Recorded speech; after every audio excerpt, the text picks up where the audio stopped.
Charge. We'll make it large. Mix and match from Little Caesars for only $5.99 each. Pizza. Online only. Available at participating Little Caesars locations for a limited time only. Plus taxes and fees where applicable. Prices and offers may vary by location. Prices may be higher on third-party sites or via delivery. No substitutions. Cannot be combined with other offers. Offer not available in Alaska or Hawaii. Copyright 2026 ACE. Wallside's amazing, once-in-our-history offer. 82 months, 0 interest. Can't be stretched out any longer. It positively ends Thursday. 0 interest means lower monthly payments. You can afford to do your whole house with quality Wallside windows. 82 months, 0 interest, plus half off every window. The absolute last day is Thursday, June 18th. 1-800-521-7800 or go to wallside.com.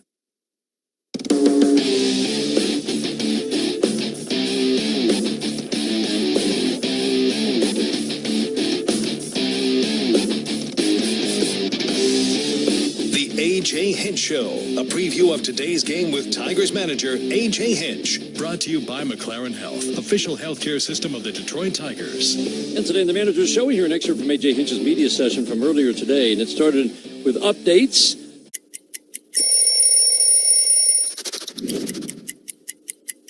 This is a good one right here. The Padres. Little pinstripe unis. We would wear these every Thursday. When I kept it, I wanted to keep it all dirty. I always felt like if you didn't get dirty in a baseball game, you kind of didn't really play that day. So I had my pine tar there, a little dirt in the front side of it, but the brown and orange, really cool cleats. All the fans really enjoyed it as much as the players did. The hit run is on, and it's going to be an unassisted triple play. How do you go from a triple play to a two-way star through a bracelet and the babe? Find out on Hall of Fame Connections.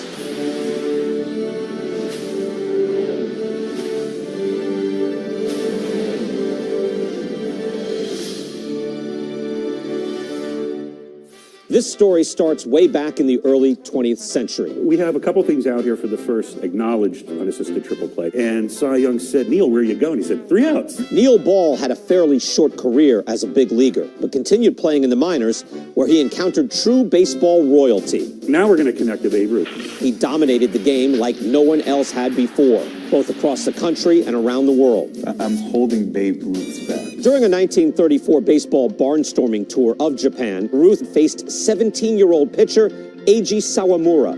Sawamura became a hero in Japan, and the Nippon Professional Baseball League's version of the Cy Young Award bears his name. Maeda won the award in 2010 and again in 2015, when the runner-up was Shohei Ohtani.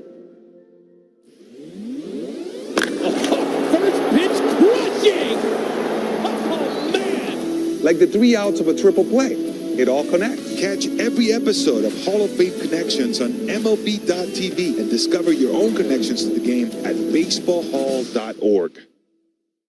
What the next step ahead is, but he's, I think he used the term checking every box, and that's what he's doing, and today was another good step towards that, and there's just no rush to plan yet.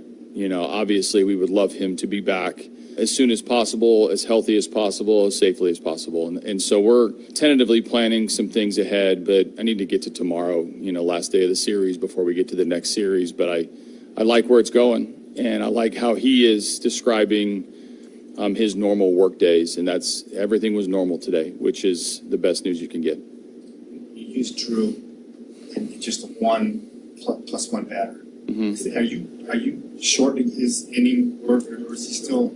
No, I just didn't like the 4-pitch walk. Oh, I thought that was already. Okay. No, I mean, I would have been happy with him going further. It just, the 4-pitch walk, I didn't like how it looked. And I know I've pitched him a lot, so it wasn't anything against him. We were prepared behind him with Holton coming in, and the way they had their lineup made up, switch hitters, you can give them a different look. I knew they'd hit for Larnach, but he came out because of the 4-pitch walk. How big was Finnegan in being able to piece together the end game for last night? Yeah, no, I mean, Finney, he's done more probably multi-inning or at least 2-up outings this year than he's certainly for us, but when he was closing primarily in Washington, it was more of a 1-inning stint. He knew coming in the way the bullpen was configured that the 1+ was going to be possible, and I love him in the troubleshooting mode. I mean, the split is a real weapon. I know he got one up that we were able to keep in the park and the fly ball to left field, and he can handle the bounce back. He holds his stuff really well, and so I like him in that role. And when you have a start that is probably an inning shorter than what you... For the first 2 months of the season, San Diego's dynamic showman, Fernando Tatis Jr., has experienced, well, let's just call it a power outage. One of the game's most electric players had gone 55 consecutive games and more than 200 at-bats without a home run. That all changed last Saturday against the Nats. In the top of the fifth, Tatis faked a bunt on the first pitch, but on the next pitch, he unleashed, like really unleashed, crushing the ball 451 feet. Home run number 1 of 2026 for Fernando Tatis Jr. It was his longest home run since 2021 and capped a 6-game stretch in which he had 13 hits and raised his batting average by 24 points. Enjoy the ride, Fernando. With the home run monkey off his back, let's see if El Nino can turn the tide and add the power surge the Padres will need to keep pace with the Dodgers in the NL West. All your favorite games from MLB Play are back, bigger, bolder, and better than ever. Test your skills with daily puzzles like MLB Pickle, the Ultimate Mystery Player Challenge, and Immaculate Grip, where stats and strategy collide. Then in Spinball, build your roster, take on your friends, and compete for the weekly prize. Or be the first to beat the streak and hit your way to the $5.6 million jackpot. Plus, the all-new Daily Walk-Off. Lock in your players by category for the walk-off win. The game's official home for games is MLB Play, only on the MLB app and MLB.com. So the reason I got to Cooperstown is because I played with Cal and I played with Eddie and I played with some of the greatest players ever. And, you know, I just had to figure out how I did my job, and I was honored to have some of the best players that ever played put on uniforms, and they happen to be Oriole uniforms. If there's ever any doubt that I'm 78, all I got to do is look at my old cards, and I know.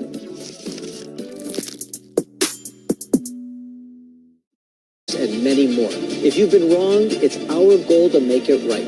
We have the resources and staff to get you the justice you deserve. Who you hire matters. 855 Mike wins.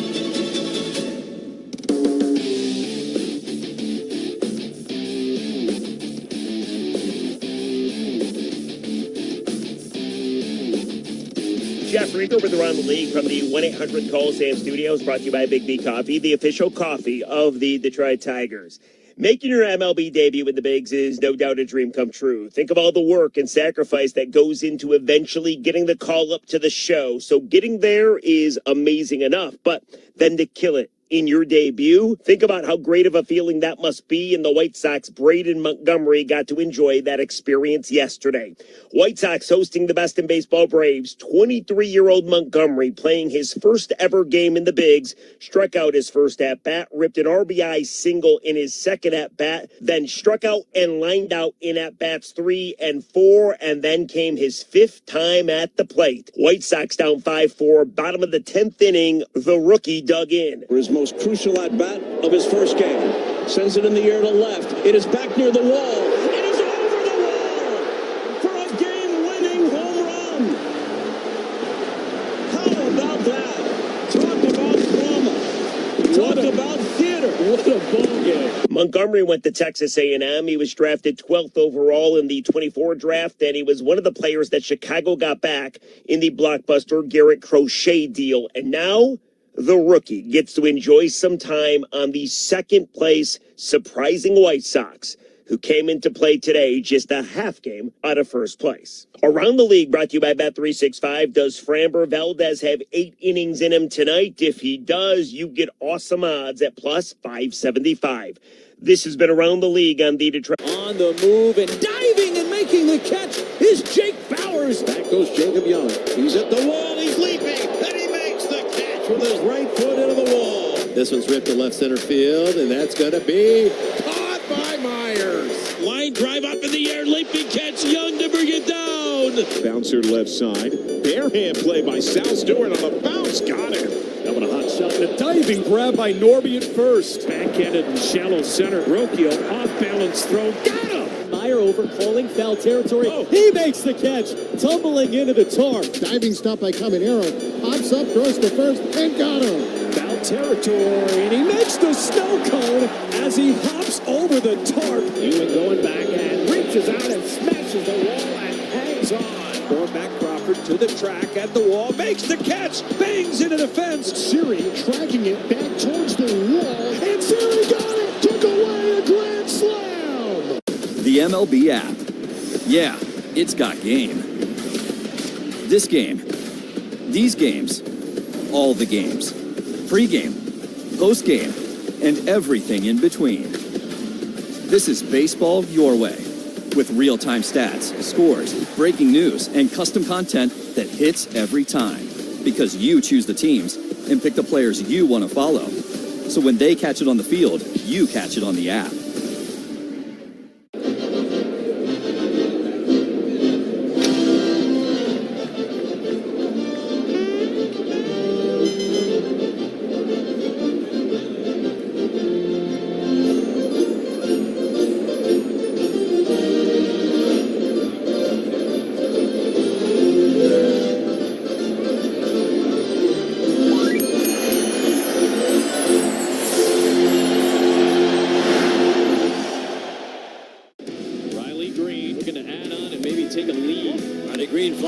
Center field.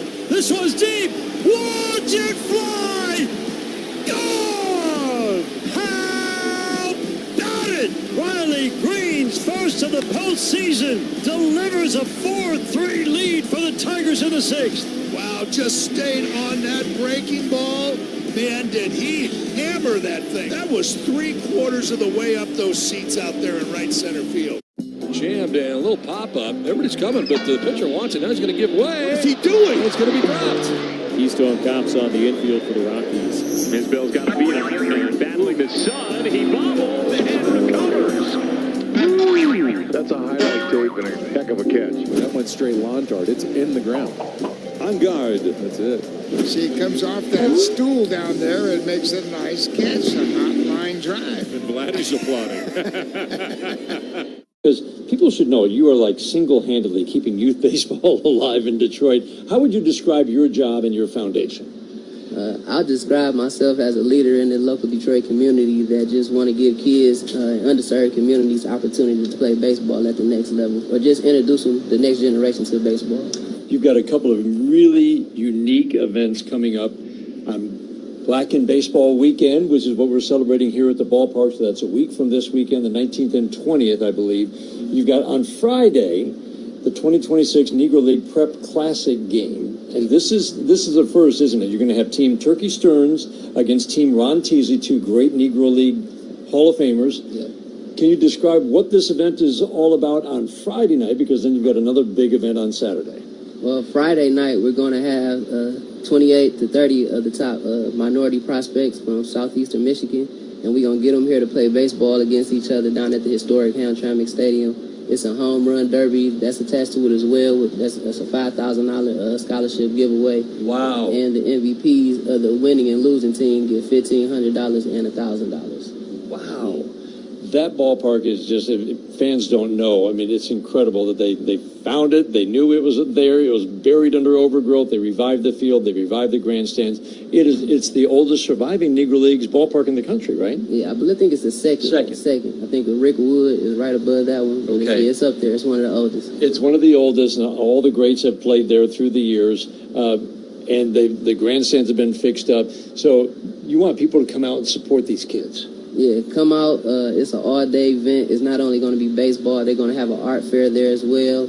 But it's going to start at 11:30 with a home run derby with the kids. Then the actual game will be at 2 p.m. for the boys. Can you describe how important this is for the minority students who are, because it's harder for them to get looks sometimes from scouts and to get drafted. And you said there's actually a young man from Alabama State who got drafted by the Tigers last year because they saw him at one of these events. But you do this all around the country, don't you? You teach young kids, you coach young kids, get them to showcases where they can be seen. Yeah, that's the main thing, just making sure they get the exposure and partnering with minority baseball prospects and other companies we've been able to do that the past 6 years. So it's been a great opportunity, and we're looking forward to doing it for more kids in the future. You placed quite a few young men in college programs. Yes, sir. Yep. So right now, it's over 20 kids throughout the country playing collegiately.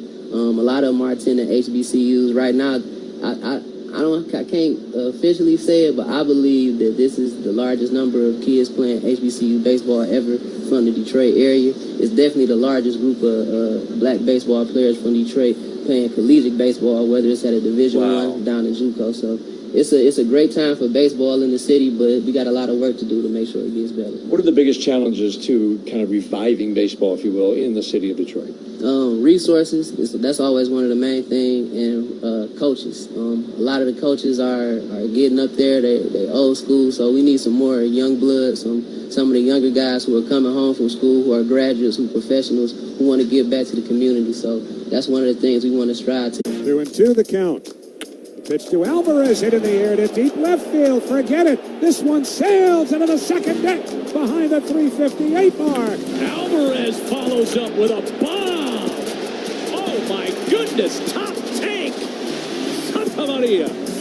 Did the classic swing and stare and take the slow trot up the line. A look into the dugout, flexing that bicep. That was a shot. A classic Alvarez bomb. And it'll be Sweeney backpedaling, and he can't make the play. And there goes the no-hitter. Rolling, does it go fair? Yes, it does. That's a fair ball. Oh, she's giving it to him. They're up 6-1 in the 8th. She's giving it to him and making him like it. Doing the pop-up dance, and he dropped it. You don't see that very often. Abrams is going to think about going to third. The throw too high there. Abrams dives back in. Tag applied this time by Riley. What just happened? Gosh, we've gone to Sea Dogs games since we were kids. I've been coming to see the Sea Dogs for the last 30 years. Great experience. Everybody here is just bends over backwards to help people out and wish the world was like it is right here at the ballpark. We've always wanted to be more than just a baseball team. We want to be strong, active, contributing members of the community. And I think that effort is seen by the people and the fans, and they want to support that effort.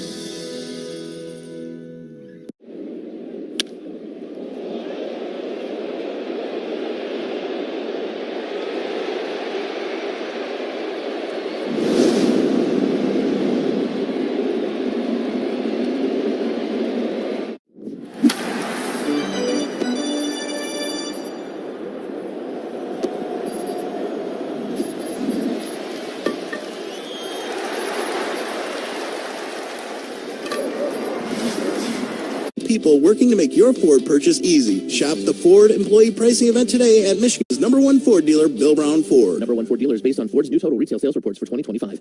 Swing, there's a drive to left. That one is long. 126 years of baseball tradition continues. And it's gone, a home run. Brought to you by Sam Bernstein Law, Blue Cross Blue Shield of Michigan, Corwell Health, Fago, the D Las Vegas, Northville Lumber, Figer Law, Comerica, McLaren Health, Wallside Windows, Rocket, and Little Caesars Pizza. Fly ball left field. It's deep. It's got a chance. And it's gone, a home run. Javi Baez, 2-run shot. The call of the game from the Metro Detroit Buick GMC dealers broadcast booth at Comerica Park. Here are the voices of Tigers baseball, Dan Dickerson and Andy Dirks. Mostly cloudy skies, breezy, it's warm and humid again in downtown Detroit. Hello again, everyone. We're getting ready for Game 2 of this 3-game series. Tigers and Minnesota Twins. 10-4 Tigers win. That one is gone. His major league leading 23rd home run. Tough chance. What a play by Freeman. Did he hold on? He did! Oh, man, Cody Freeman makes a highlight reel catch. Astros win 11-9, scoring 6 in the bottom half of the 8th. Their best win of 2026 came out of nowhere.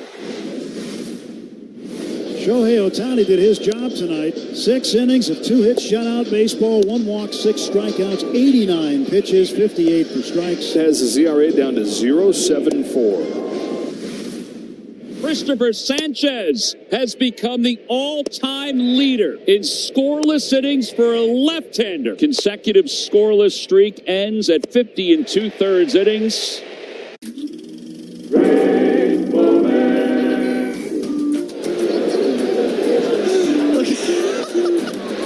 Being chased by something.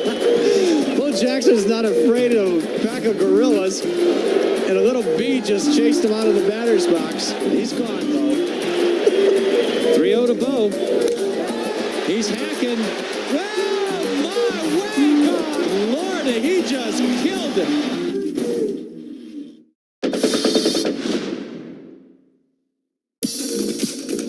From about 1905 to 1925 or so, teams actually issued cardigans as part of their team uniform. In that era, knitwear was actually having a heyday in sports. Think of ski sweaters or Argyle sweater vests on the Gulf Green. And baseball decided to jump on the bandwagon and create cardigans. Reagular playing left and hitting ninth, Alex Jackson, and he's catching. Now for your Detroit Tigers. Leading off at third base is Kevin McGonigal.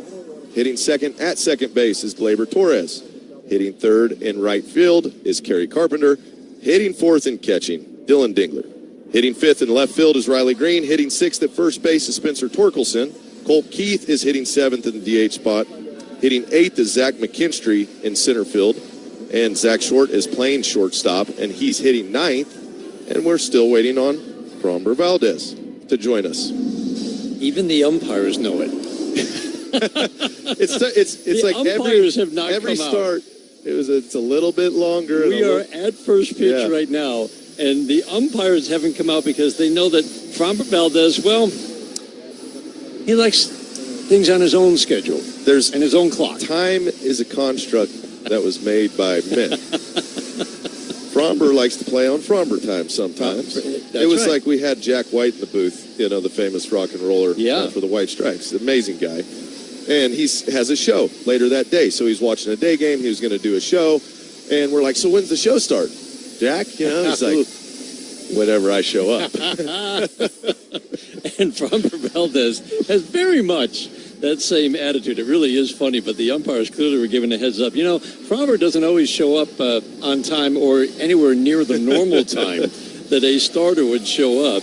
And this is actually interesting. Only 2 of the umpires have come out, and now the crew chief, Lance Barksdale, is coming over to talk to A.J. Hinch about maybe there's something going on with the umpires. There are 3 out there right now of the 4-man crew. I don't see anybody in gear.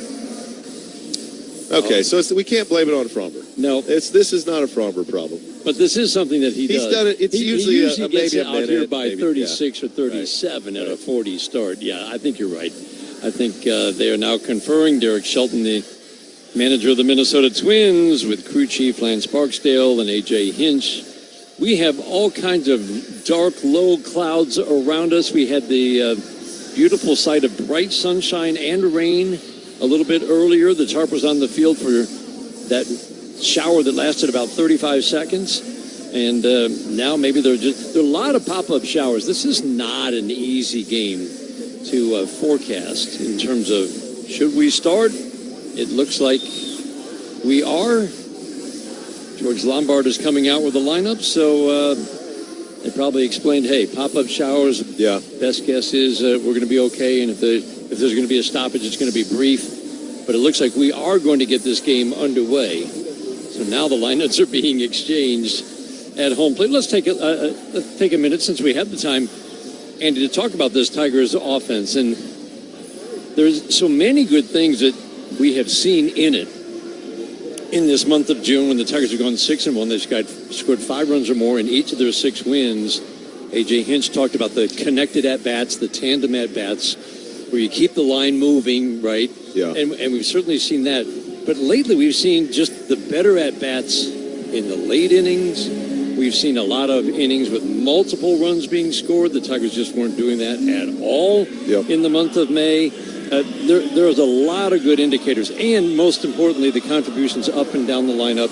Who knows? Zach McKinstry might be heating up. He reached 4 times in the game last night out of the number 9 slot. So all those things that you talk about, seeing the Tigers hit with some power in the month of June, it's a sea change from the month of May. Seems like a more aggressive offense, too. You know, they're not waiting. They're not taking as many pitches that are over the heart of the plate, especially early in counts. You talked about that. They became maybe a little bit passive in the month of May. And that's usually the default is if it's not going well, we need to try to figure out something else, maybe work some at-bats, go deeper into counts. You find yourself in more 2-strike counts.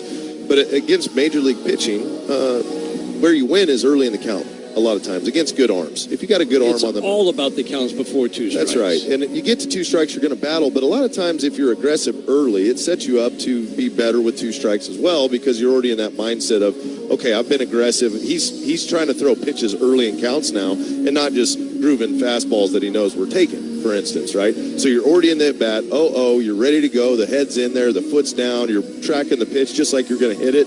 And that bat comes off your shoulder, and we've seen the guys start taking more pitches where it's that hard check swing, like, I was about to go, but I didn't. Instead of a little more of that passive approach, which there's a balance, though. You get too aggressive, and these pitchers will eat you up. So they're back and forth. They've been waiting. It seems like they're a little more aggressive right now, which has been paying off. Well, I like what you said about hitting with 2 strikes. If you've been aggressive and maybe fouled off a pitch or two, you're now kind of zoned in. Your timing's ready. Your timing's ready, and that's why we see Dylan Dingler. Dylan Dingler's hit 9 home runs in 2-strike counts. That's a big number. And he hits balls that aren't always down the middle. And that was a thing that, as much as you want to just wait for a perfect pitch to hit it down the middle, if that's all you're waiting for, you're probably going to be a little late. Yeah. Because it means you're analyzing that pitch that millisecond longer to make sure it's a good strike to hit instead of being aggressive, trusting yourself, and going out and playing the game. Game time weather is brought to you by Clean Express Auto Wash, the official car wash of the Detroit Tigers. Fast, easy, clean, and free vacuum. So cloudy skies, rain in the area. We'll see some pop-up showers probably during the game, or they're just going to miss us. One of the two. It's muggy, 87 degrees. Pretty good chance the ball might be jumping like it did last night. Keys to the game brought to you by Rave Associates, proud distributors of Bell's Breweries, founders, and lawn green. And let's talk about the keys for Framber Valdez. Last time out, it seemed like he kind of labored through his 5 innings, 102 pitches to get through 5. And we've seen some shorter starts from him this year. The first pitch strike throwing has been off in his last 4 starts. Keys for him to have a good start against the Twins, a team that lit him up for 8 runs back in April. More swing and miss would be advantageous against a team like this. That's via the curveball, via the changeup. Against these right-handed bats, work the sinker early, locate the sinker. 2 is keep the ball on the ground. You do not want to let them elevate that sinker, hit the ball in the air, hit the home runs that we saw last night. So if Gleyber can execute both of those, get ahead in counts, get a little more swing and miss, keep the ball on the ground, he'll have a great day. Why do you think it is that we are seeing, he's throwing the sinker just as much as ever? It's location. We're not seeing as many ground balls. You knew what I was going to ask. A lot of it's down the middle, and a lot of it's like it's not down and away. It's not the little swing back on the inside part. It's pitches that are finding the middle of the plate that are up in the zone, and guys are hitting line drives against that pitch in particular. So if he can keep the ball down, work his ground balls, then he can go to his secondary stuff. First pitch today will be brought to you by McLaren Health, the official healthcare system of the Detroit Tigers. Tigers have won 6 of 7 in the month of June. They have matched their win total from the month of May. 7 games into June. They're 28-39. The Twins are 30-38. They now get ready to face the 32-year-old from the Dominican Republic, making his 14th start of the year, Framber Valdez. Yeah, it's a big start for Framber. He gave up 8 runs to him early in the season, and he wants a little redemption from that start. He's got the stuff to do it. We've seen the best of Framber, and he's had a couple really rough outings so far this year that have kind of elevated the numbers. But as across the board, as a whole, he's a guy that comes out, attacks the strike zone, and gives you good outings. The defense is going to have to play well. That's why you see Zach Short playing shortstop, McGonigal at third. That's the best left side of the defense on the Tigers roster currently, because it's really important to field the ground ball and throw it to first base. Last time out against Seattle, more ground balls than fly balls for the first time in 5 starts. See if he can duplicate that against the Minnesota Twins. Martin at the plate. First pitch of the game is a fastball strike at 95. The sinker grabs the outside corner, and we are underway here at Comerica Park in downtown Detroit. So glad to have you along for the second of this 3-game series. 10-4 win for the Tigers last night. Martin swings and taps a soft little foul down the third base line and quickly falls behind. No balls, 2 strikes. Martin in that leadoff spot. He came to the game as a pinch hitter yesterday. He's got some of the best numbers against lefties this year because hits for average, not a lot of power, but he draws a ton of walks to set the table. The 0-2 curveball got him. Andy, that has been a hit-and-miss pitch for him this year. Some days it's really on, and when it's really on, it's usually the sign of a good day for Fromber. It is. And when he misses, it's always arm side, and it kind of just flails out and doesn't come back across the zone. The one he threw right there started in the other batter's box, had a ton of spin on it, comes back over the heart of the plate. But that's a tough pitch to swing at. We just got a great look at a Detroit Sportsnet monitor. Fly ball slicing down the right field line off the bat of Byron Buxton, and just foul. Oh, my goodness. Byron Buxton almost did what he did last night. Swung at the first pitch and homered last night. The one legit home run for the Twins last night. He just missed a home run by a couple of feet down the right field line. He's got power. And the way the ball's been carrying, the way it carried last night, I would assume it's going to do the same thing today. That's why if Fromber can keep him on the ground, it's going to be important. What a night for Buxton last night. Started the game, first pitch, 428-foot home run. The ball was like 180 off his bat. Then he struck out 4 times. The strike 1. Change up away. This is the big power threat in this lineup. And he's always hitting leadoff or second, which is why he has 19 home runs and 29 RBIs. Buxton checks his swing, taps it foul off the glove of Dylan Dingler. 1 ball, 2 strikes.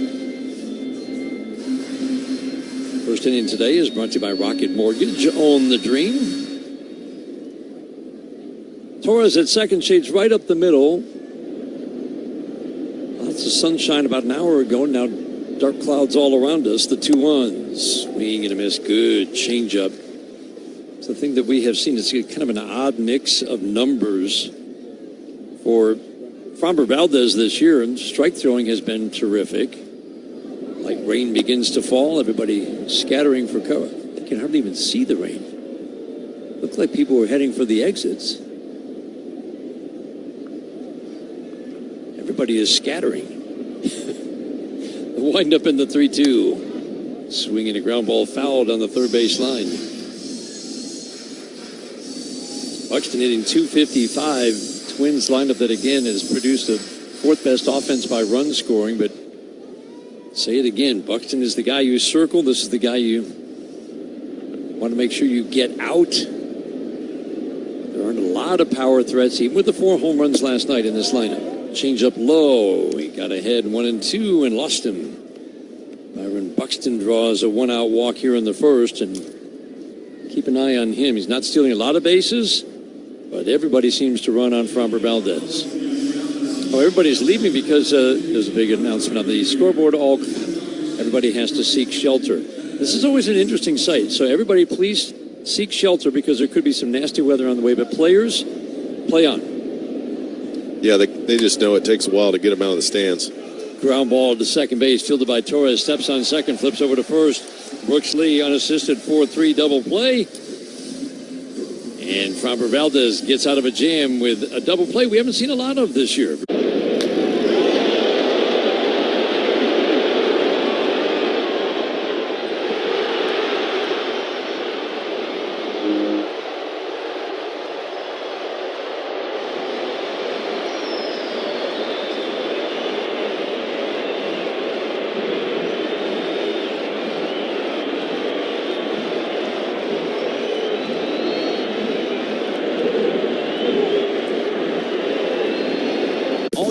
Games from MLB Play are back, bigger, bolder, and better than ever. Test your skills with daily puzzles like MLB Pickle, the Ultimate Mystery Player Challenge, and Immaculate Grid, where stats and strategy collide. Then in Spinball, build your roster, take on your friends, and compete for the weekly prize. Or be the first to beat the streak and hit your way to the $5.6 million jackpot. Plus, the all-new Daily Walk-Off. Lock in your players by category for the walk-off win. The game's official home for games is MLB Play, only on the MLB app and MLB.com.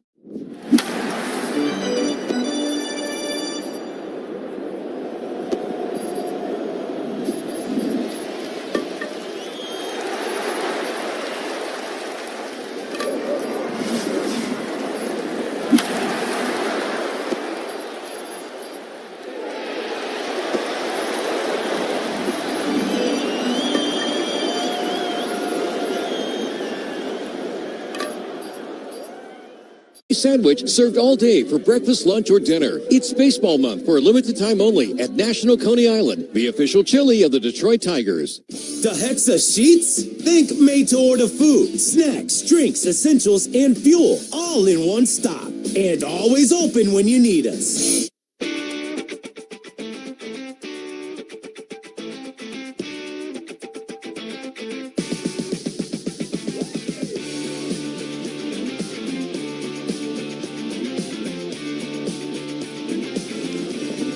This game brought to you in part by Northville Lumber, the official lumber yard of the Detroit Tigers Radio Network. Everybody is heading for cover. Some inclement weather moving in. Now the rain is falling. The tarp is on the field.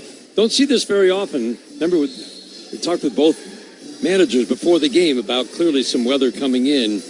Usually, if there's any chance of this, they don't start the game because you do not want to burn your starter. No, especially the Tigers. I mean, they're running a bullpen day regardless. Right. Over the Twins. They're like, yeah, whatever you guys want to do, I'm good with, because the guy who starts might not be in there long anyways.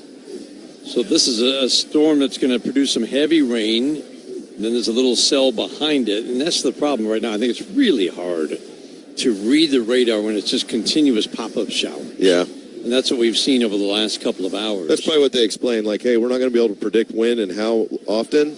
We can start now, we can wait, but there's no guarantee we don't get hit. And then just happened to, about the time Valdez was getting ready to get his double play ball to end the inning, they said, hey, there's a storm. It's coming.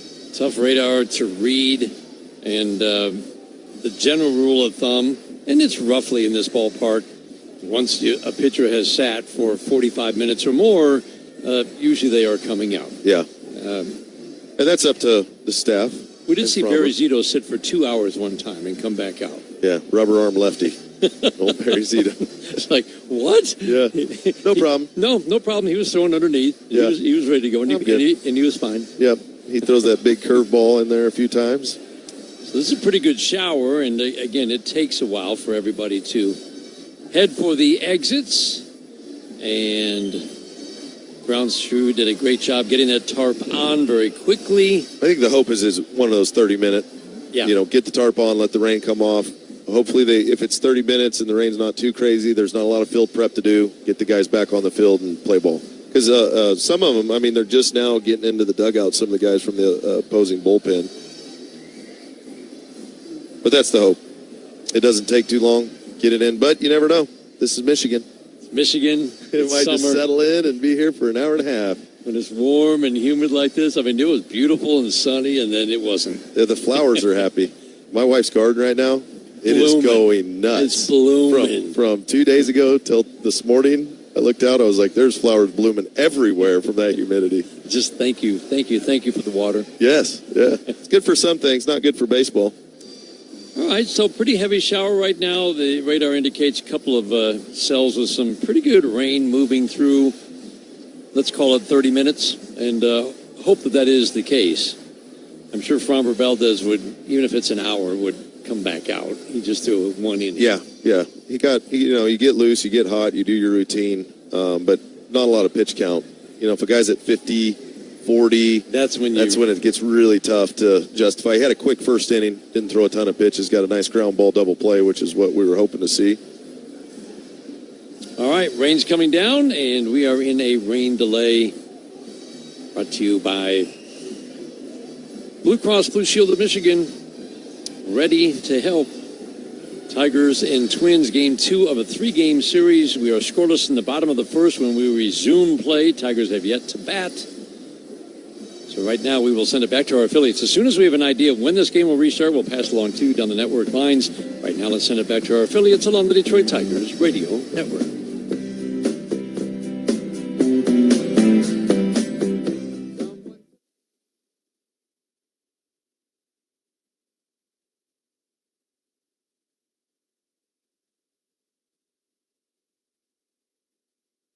Try 1212 now. These statements and products have not been evaluated by the Food and Drug Administration. These products are not intended to diagnose, treat, cure, or prevent any disease or condition. Individuals and businesses with tax problems, listen carefully. Do you feel like you're losing control of your finances? If you owe over $10,000 in back taxes or have unfiled tax returns, we can help you take back control. The IRS is the largest and most aggressive collection agency in the world, and they can seize your bank accounts, garnish your paycheck, close your business, and file criminal charges. Take control of your tax problem now by calling the experts at U.S. Tax Shield and take advantage of the Fresh Start program and new laws that may allow us to negotiate a settlement for the lowest amount possible. Our team of tax attorneys and enrolled agents can stop collections and get you protected so you can take control of your financial future. U.S. Tax Shield offers a price protection guaranteed quote to get you protected today. U.S. Tax Shield is A+ rated with the Better Business Bureau, so call now. 800-785-9132. That's 800-785-9132. U.S. Tax Shield. 800-785-9132. The secret is out. With millions of younger-looking customers across the country, Plexiderm is one of the most highly sought-after. Tying run is at first base here in the bottom of the sixth, and Angel Martinez is 0 for 2. Rocked deep right field. Jones back. He's out of room. It's out of here. Guardians take the lead. Oh, with a little slider that stayed right there. That was the hit man on it, and he certainly did, and he knew it. Martinez, his 10th home run of the season, and boy, what a time to do it. Half of his home runs have been in the clutch where they have put Cleveland in front.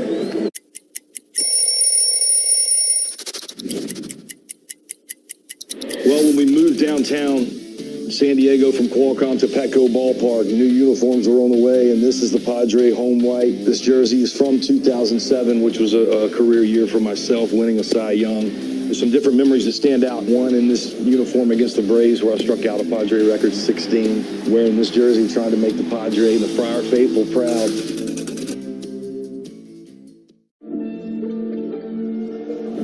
They say it's a game of numbers, pero el flow es completamente otra ciencia. Esto es flow mayor.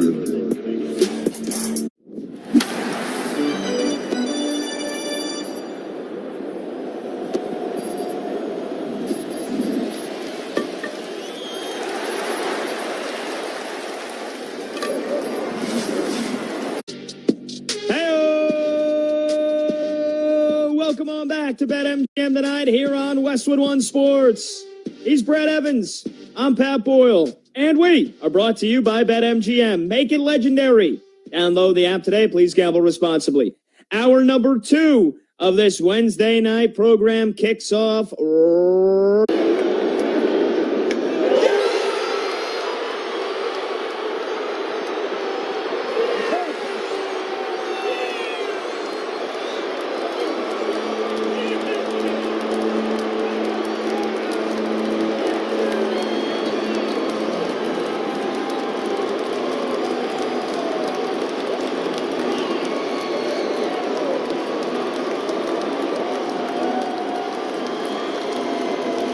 Puedes ser el dueño de grandes momentos del béisbol. MLB Auction te permite participar en la subasta de bates, bolas y jerseys autografiados, con artículos de tus equipos de grandes ligas favoritos, leyendas y jugadores. Visita auctions.mlb.com.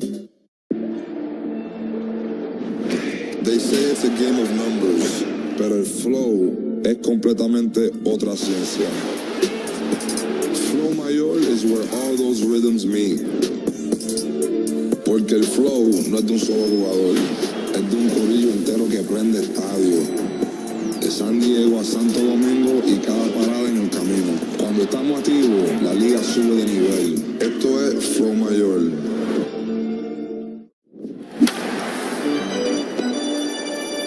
Brad, he'll be filling in with you here Monday through Wednesday of next week. So he'll be co-hosting the show with you on BetMGM tonight. So we welcome in Gabe Ramirez. Gabe, it's Pat and Brad. How you doing, man?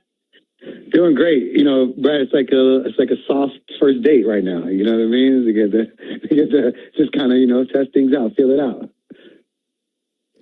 You know what? I like holding hands, Gabe. I'm totally down. Okay, all right. No kissing on the first date, though. Just so we're clear on that. But we will get an opportunity to talk World Cup, so that's gonna be a lot of fun. Yeah, before you two start getting steamy, let's talk some soccer or some footy, shall we, Gabe?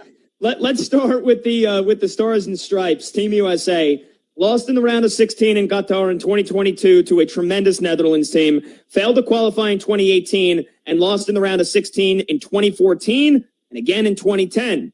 According to The Guardian, Team USA has no players in the top 100 at the World Cup, yet manager Mauricio Pochettino, big-time manager, was formerly with Spurs, PSG, Chelsea. He feels the U.S. can win the World Cup. Do you agree with his sentiment? How far do you think the U.S. can go?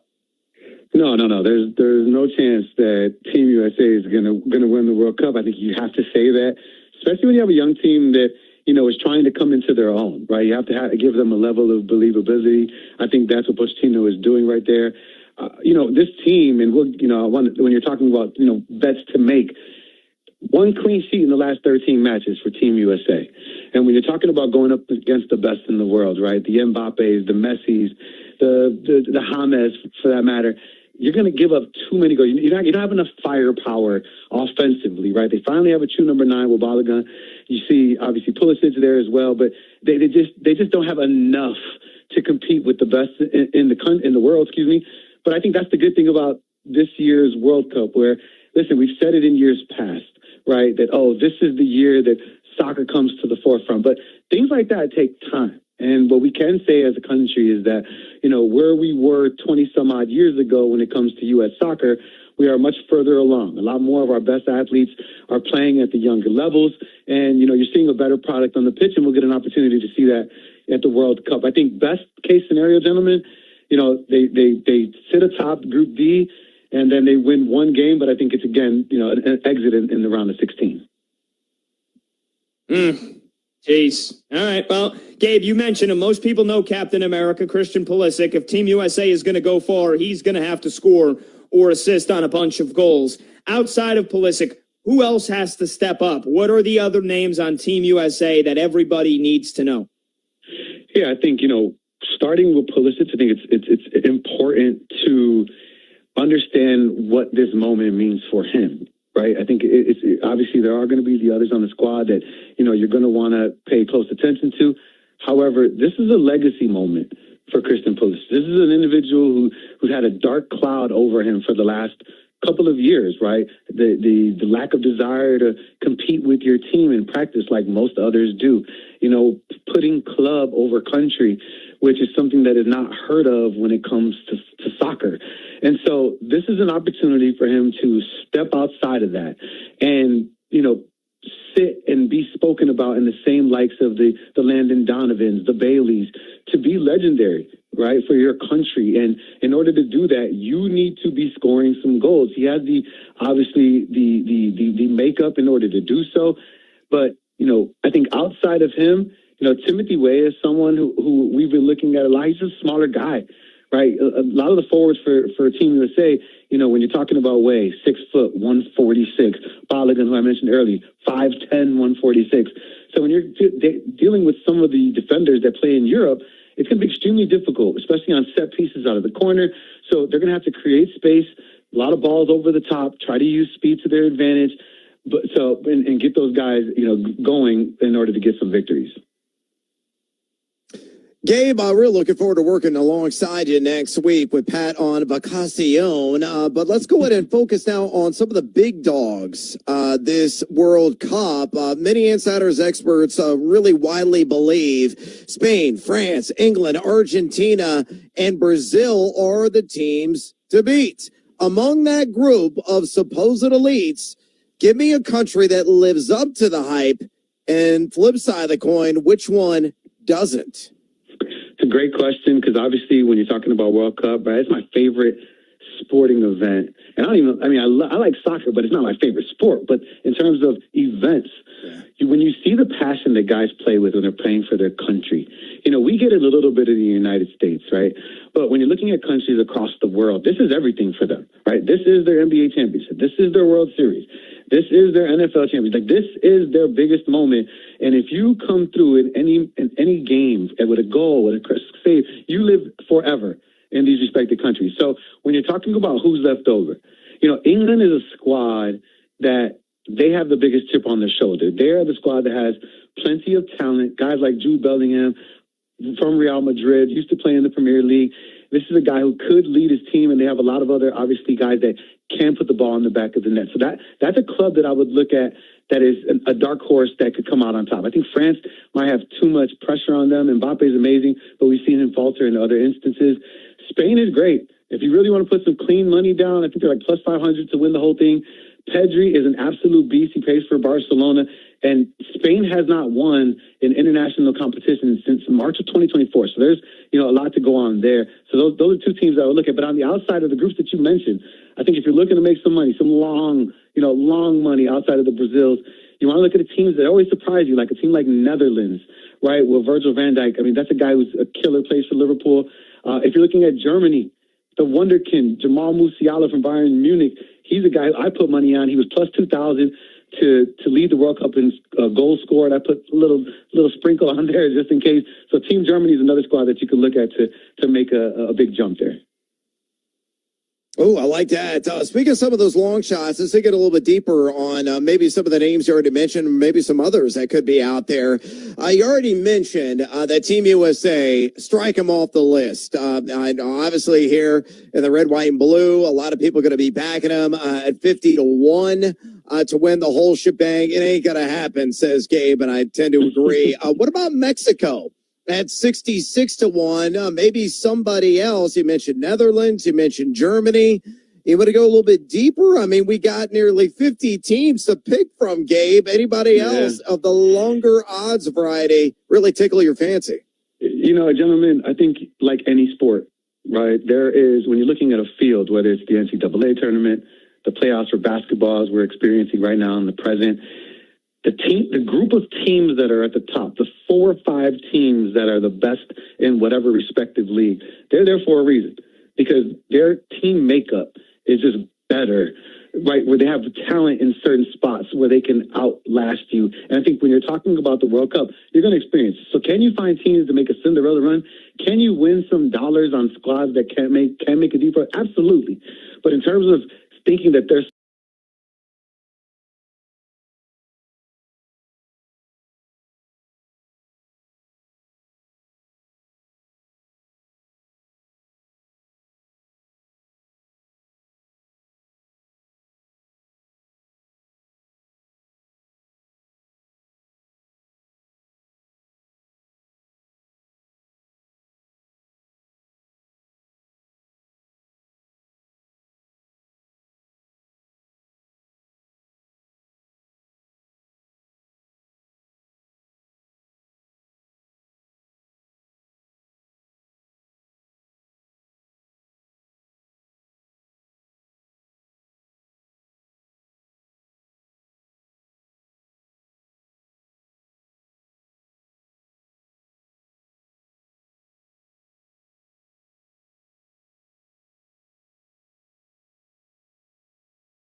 Field corner is a little soggy right now. They're still working on that. Field looks pretty good, obviously covered by the tarp. The rain has moved on. I will say this is unusual, Andy, to have a delay. It's unfortunate. Like this. We are expecting, well, at least I am. I feel like Farmer Valdez will come back out. Probably because it was just one inning of work. That's the hope. It's at an hour now. It was 6:53 when they came off the field. Ty Madden did go to the bullpen. But he was out there anyway. But he's going to go out there regardless. But he was a little earlier than some of the other ones. But I don't see anybody throwing. Right. So at first you're saying, well, but if he's not up and loosening, you would assume Frommer probably, because it got loose, there's a tunnel under the third base dugout where he probably threw a little bit to stay loose. Tunnel. You got it. Treat this like a long half inning where your teammates just scored 12 runs. Even if it wasn't. And it probably does make a difference that it wasn't 4 or 5 innings and then a 1 hour delay. Yeah. 1 inning. Again, there's no great science to it. It's just the rule of thumb through the years has been once it's an hour, but you almost never see that delay come in the first inning. No, that was unfortunate. They talked about it, but I think by the time the umpires came out and said, hey, there's rain coming, Frommer was already hot. He was already hot. He's ready to pitch. So they're conferring with the so whether he throws two one managers, it's like, what are they going to say now? You got it. So, that was unfortunate, but it happens. Part of living in the Midwest on the Big Peninsula in Michigan. We get pop-up showers. It doesn't matter how advanced the science gets. Reading and trying to forecast rain showers in summertime and hot, humid weather, it's hard. It's very difficult. Just hard. It is. It's a fact. And this was, I think, a very difficult one to read. So the pop-up showers came. Showers moved through. We're in the bottom of the first inning. It was a strikeout, a walk, and then a ground ball double play for Framber Valdez in the top of the first. Mike Paredes is the scheduled starter for the Minnesota Twins. He was obviously hot because he was about to come into the game, but he has not yet thrown a pitch in the game. A.J. Hinch right now down there conferring with crew chief Lance Barksdale by the Tigers dugout. There have been many extensive discussions. And let's face it, I mean, there could be more pop-up showers on the way. You just don't know. The next one might not. This is my 1994 Topps card. This is an action shot. You know, I have no idea what I did this pitch, but it shows me, you know, good form. You know, head down, looking at the path of the ball, swing the bat, front leg sort of straight. Yeah, I think that was a good at bat. I'm going to swear by it. I think I hit a home run this time.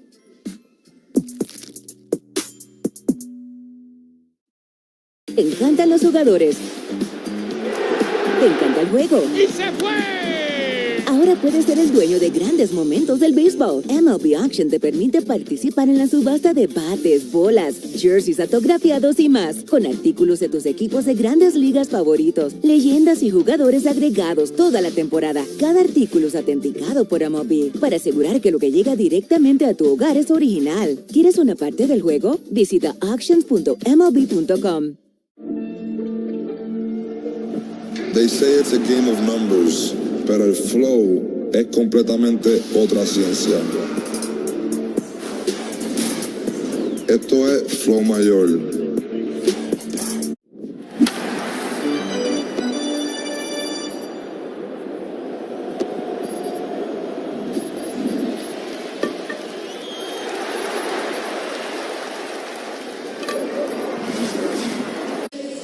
Grab a Gatorade, stay hydrated. When it's humid like this, the trainers are usually like, hey, here's electrolyte pill, make sure you're drinking plenty of fluids, whatever that is, because the longer you're exposed to it, the more you're exposed to it, the more dehydrated you become. Troy Melton said he felt like he was completely overhydrated by the time the game started. Yeah, he had 2 hours to hydrate. Yeah. He's like, I think I might have overdone it a little bit. He said the sweat was pouring off him completely. He said the rosin bag didn't help, nothing helped, but everything was just soaked up and down his arms. Swamp.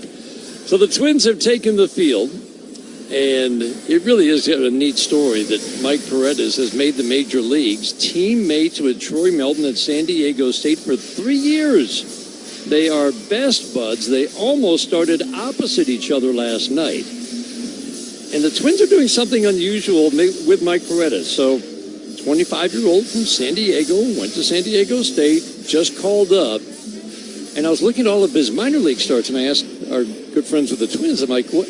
All 3 and 4 and 1 5-inning start. What are they doing? He said, well, when they don't know if the guy's going to be a future starter or a future reliever, maybe he doesn't have that big arm and they don't know where he's going to fit, they let him go 3 and 4 innings at a time, face 15 to 18 batters, and throw 65 pitches and his day is done. And that's all that he has done so far in the minor leagues. And it's a little different, but the Twins think that this is the best way to kind of figure out which path he's going to be on in the future. So that's what we are looking for today, a bullpen game, but this young man has gone generally 3-4 innings, 15 to 18 batters at a crack. Kevin McGonigal digs in, first pitch, swing and tap foul. And we are back underway. 1 hour, 7-minute rain delay, and that foul hurts. You know, if Kevin McGonigal has to walk it off, it caught him in a bad spot. Yeah, it was a bad one. He swung at a pitch that was coming in. It was a little bit down and in, and it hit off looked like the right calf, like bottom of the right calf. Yeah, inside the leg. Yeah, that's a tough one. One's going to sting for a minute.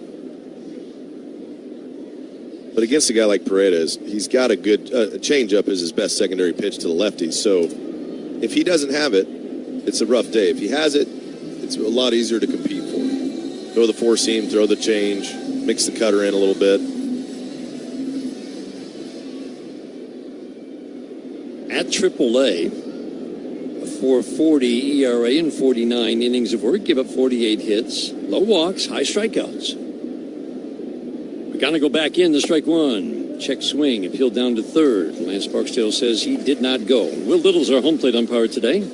Ryan Addison at first, Ryan Wills at second. Lance Barksdale is tonight's third base umpire, and that was very close for Kevin McGonigal. That's a respect call right there. Yeah, a sympathy call after fouling one off your leg. The 1-1. Swing and a pop-up. He missed an opportunity, it felt like, sweeper over the middle of the plate. That'll be caught by Lee going down the left field line, the third baseman for the Twins. In fair territory, right near the line. That ball hung up a little bit. If he misses there, the Tigers likely will make him pay. He's not running well either. McGonigal's laboring around a little bit. That was a tough one. You could see right as soon as he did it, it didn't feel good at all. You can picture a knot at the... Yeah, in the calf, it knots up in that muscle belly.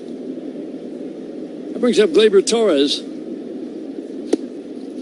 First pitch, fastball, swing and a miss. Gleyber Torres can hit a fastball, but he has not been able to hit a fastball since facing Bryce Miller on Saturday. He is swinging right through fastballs that are over the plate. Bryce Miller can do that to you. The strike one. Fastball away. Andy, you've talked about that, but truly when you face a guy with really good stuff, a particular pitch that can wipe you out, and for him it was that fastball that rode at the top of the strike zone and he painted on the corners. What does that do to a hitter when you've had a rough day against that pitch? Fastball called strike. Why can it put you in a funk? Because you're overthinking it. You're like, why am I not hitting that? I need to make an adjustment. I got to adjust my swing. I have to adjust something to start trying to hit it, and it becomes a thing instead of being like he was really good and trusting that you'll get on the fastball with the next guy. Sweeper away. 2-2 on Gleyber, hitting .270 with 3 home runs. And it's frustrating, you know, if you're hitting the ball pretty well. He did an excellent job since coming back off the IL. Hitting the ball everywhere hard. To have a day like that, you go, wait, what's going on? You lose a little confidence. Then you're trying to find it again. Fastball high and away. 3-2 on Gleyber. Again, this is a guy who doesn't walk many. Just 7 innings in the major leagues for Mike Paredes. Giving up 5 runs on 4 hits, 4 walks, 4 strikeouts. And because the Twins are still trying to figure out starter or reliever, they're having him work from the stretch at all times. Sweeper backs up and a called third. That's a mistake, but the best mistake that a pitcher can make. 2 up, 2 down here in the first. The ball started up and in, and Gleyber started backing out. He thought it was a fastball up and in, and then it bit and caught the top portion of the strike zone on the inside corner. That brings up Kerry Carpenter. He's He's hit 3 home runs since coming back. Lots of players on this offense. Ground ball fouled on the first base line, contributing in the month of June when the Tiger Bats have come alive. 5 runs or more in each of their 6 wins. And with the 10 runs last night, now 47 runs scored in those 6 wins on 67 hits. And everybody's contributing up and down the order. Kerry calls time right here. He's hit 3 home runs since coming off the injured list. 5 in this stretch just the last week for Dylan Dingler. No score in the bottom of the first after a 1-hour rain delay. Fastball up and away. Just 93-94 on the fastball. Kerry couldn't lay off. Something he's kind of always battled. He's always felt like once the power came in the minor leagues that he could hit any pitch. And he has shown that he can hit any pitch. And that can lead to sometimes chasing pitches that he can't hit.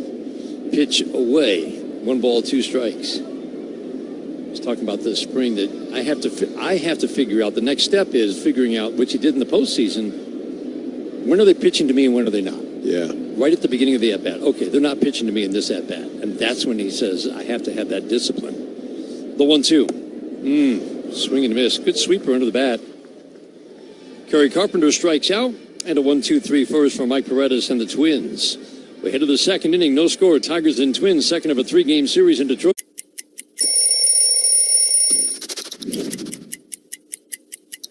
Well, this is the most famous jersey in baseball, right? The Yankee pinstripes, the interlocking NY, and the Midnight Navy. I was a Yankee fan growing up my whole life, die hard, and became a free agent after 7 years with the Rockies, and I wanted to be a Yankee so bad. Putting this jersey on for a headshot for the first time, it felt different than any other shirt I'd ever put on in my career. Now let's check out some plays from the field that only a mother could love. Thank you to all the mothers out there. We love you. Too sweet. Nicely done with the sign. Vientos is not going to want this on his highlight reel, I'll tell you that. Some just don't know how to catch them. Bubba. You can even smell on his bat. Hitters are funny. Now he's talking to it. That Peters has some problems. Heads up. Man alive. Look, Mom, check out these top defensive plays. Adele leaping, and he makes the catch. He's unreal. One of his patented run-saving miracles. Welcome to the show, kid. Put a star on that for Jarvis. Picked it right off the top of the grass. It was a snow cone. That was sensational. Spectacular play by the Padres' first baseman. He jumps and he makes the catch. P-Crow awesome. Ryan Waldschmidt with a diving catch. What a catch by Eli White. How about that? Puedes ser el dueño de grandes momentos del béisbol. MLB Auction te permite participar en la subasta de bates, bolas y jerseys autografiados, con artículos de tus equipos de grandes ligas favoritos, leyendas y jugadores. Visita auctions.mlb.com. Andy Dirks, glad to have you along for Game 2 of this 3-game series. Tigers and Twins. Tim Jetski, Jenny Hornatsky are engineers tonight. First pitch sinker up and away to Orlando Arcia, right-handed batter. Off to a nice start. Long time with Milwaukee. Debuted and looked very promising as both a good shortstop and a good hitter. The offense has tailed off in the last couple of years. Curveball at his back foot, but he's getting the start. And in the cleanup spot today with a lefty on the mound,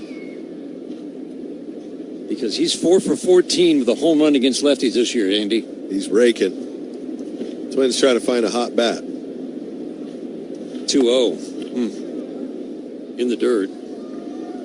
So Framber Valdez sat for over an hour, about an hour and 15 minutes since he was last on the mound, getting a double play ball to end the first. A 3-0. Sinker on the inside corner for a called strike. Bell and Lewis to follow the big threats for the Twins against lefties this year. They really don't have many. 3-1, ground ball chopped to third base. Kevin McGonigal fields the big hop, easy toss to first to get Arcia.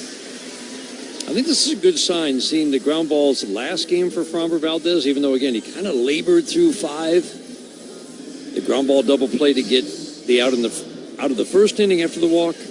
Now the ground ball to start the second. beginning of the year, he was Framber Valdez getting a ton of ground ball outs, but that ground ball rate has really dropped this year. And that means he can't reliably get out of jams with ground balls like he has his entire career.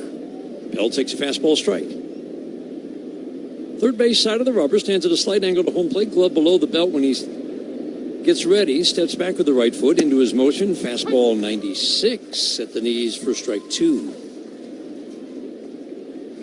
That's the location. He puts it there. That's where you get the ground balls.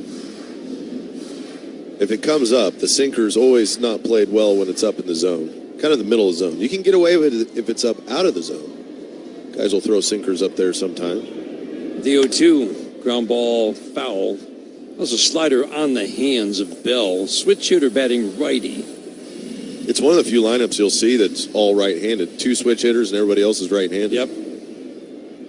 And there aren't many big threats. One of their best hitters against lefties this year has been a lefty, Cody Clemens. The 0-2. Ground ball up the middle softly. Backhanded by Gleyber Torres to the left to second. Throws to first. Good reach by Spencer Torkelson up to his right. Lots of soft contact on the ground. 2 up, 2 down, 3 straight ground ball outs. Second inning is brought to you by the Michigan Lottery. Play the Michigan Lottery's Detroit Tigers instant ticket and online games. Injury report is brought to you every game by McLaren Health, the official healthcare system of the Detroit Tigers, for watching some pitchers on rehab starts at Toledo today. Justin Verlander getting a second rehab start. Curveball up and away. Not sure he was really fired up about that, but a couple breaking balls got hit out for solo homers, but that's part of the progression too. Spin is usually the last thing that comes. They want to see the velo. He wants to feel the ball come out of hand on a live mound. Sinker away, 2-0 on Royce Lewis, struggling, hitting 174. And then a couple balls got hit out. One was a hanging breaking ball that was up. And he's going to throw a certain percentage, a certain amount. He's trying to get enough of them in of the breaking pitch. And he'll look at it and say, okay, what adjustment needs to be made? Fastball high, 3-0 on Lewis. But it's not always like when on a rehab assignment, you're going to pitch to a hitter like you would in a big league game. You have to get a certain amount of changeups, a certain amount of breaking balls, a certain amount of fastballs. 3-0, fastball in, has Lewis jumping out of the way. It's a called strike by Will Little, though, 3-1. Outfield plays Lewis to pull. Started his career with a bang. 3-1, swinging a high fly ball, left field. Wow, that's deep, that's way back, and that ball is gone. That's what's been missing from the bat of Royce Lewis for the last 2 years. He just hit a bomb over the visiting bullpen in left center. It's 4th of the year in a year that has been a real struggle. 1-0 Twins. He's got a lot of pop. Very athletic guy. Had a couple leg injuries, have slowed him down, but the pop's still there when he hits it right. The 3-1 pitch. That was the sinker that was up on the 3-1 pitch, and that allows Lewis to get under the ball and hit it a mile. But if that pitch is down towards the bottom rail, it's hard to lift. And you said that's been the problem with the ground ball rate this year. More line drives. More line drives, more fly balls, because that sinker has been not reliably on the bottom rail. Right. Keish will take strike 1. Another strike 1. Change up strike 2. Twins in their road. Gray pants. Red and white piping down the pant legs. Dark blue jerseys. Script Twins across the front in white. And the numbers in dark red on the front lower left of the uniforms and on the backs as well. The 0-2. Swinging a foul. Broke out the 4-seam fastball and he threw it 97. That's an angry fastball. Think you should throw a few more of those? If he's got it. That was one of those, I just gave up a big bomb. I'm not happy. 0-2, swinging a foul to the screen, a changeup. I'm not sure we've seen 97.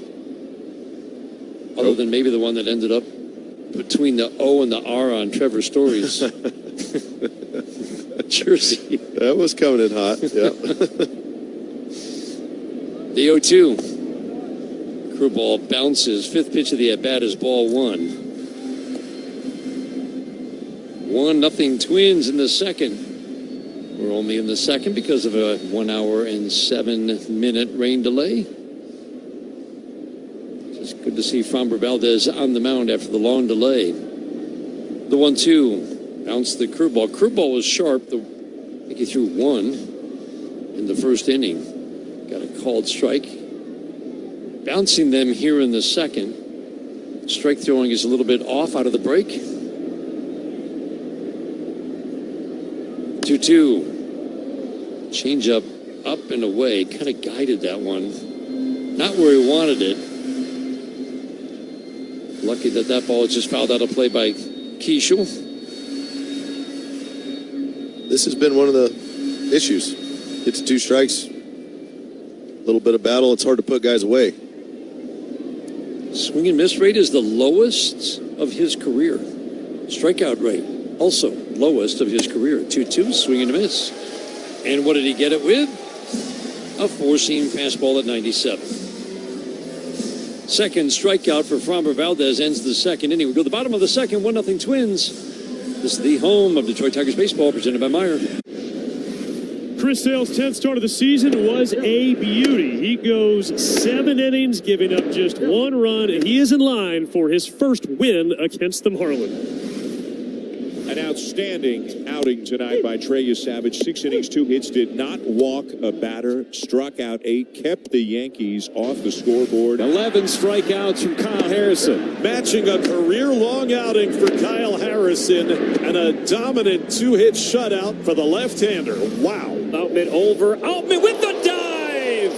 Superman hit-saving play by James Outman. Ryan drops his glove on the mound and gives James Outman a standing ovation. First pitch of the game, the pitcher hits it out. A living, breathing statue, Shohei Ohtani. You just don't dare take your eyes off of him. It's a walking history book. It's ridiculous what he does.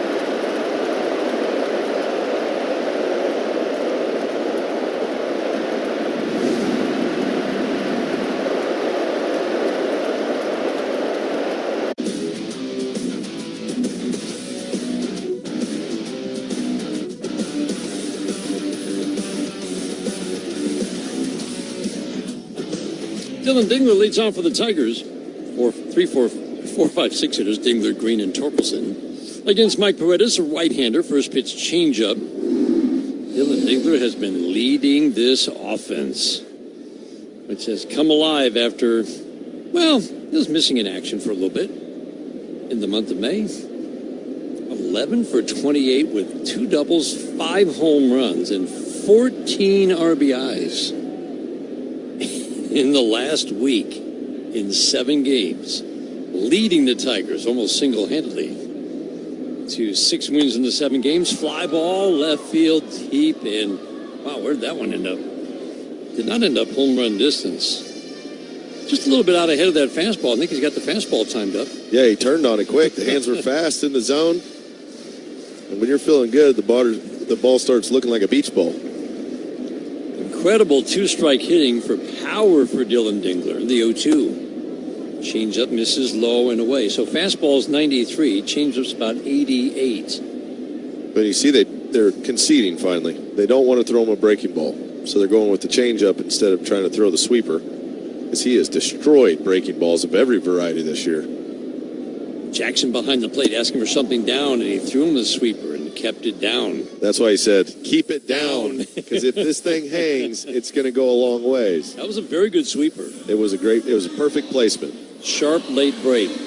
But that's where you got to be really careful when a guy's hitting the ball the way Dylan Dingler is.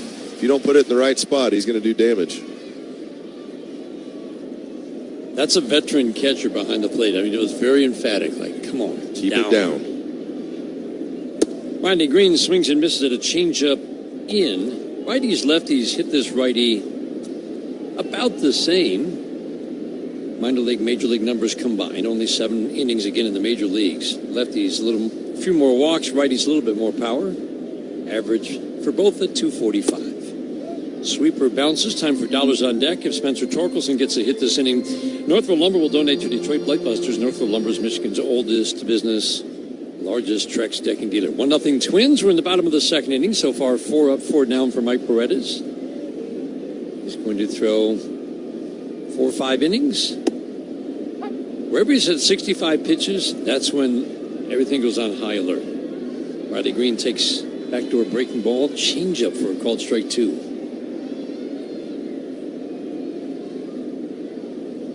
Well, it's got to be mixed feelings for Troy Melton in that Tigers dugout. 1-2, soft ground ball, foul. His best bud on the mound facing his team. So it's the old, I hope he pitches well. But we win. But we win. That's it, yep. But not too well. Yeah, because I'm sure he'd love to see his buddy get more opportunities at the big league level. That's right. And the only way you do that, Dan, is to do well. 3 years together at San Diego State. The 1-2. Sweeper away. Pretty good looking pitch. He was an 18th round pick by the Twins in 2021. Troy Melton, 4th round pick the next year by the Tigers. 2-2. Ground ball softly to first. Lewis, knee high bounce, underhand flip to Paredes.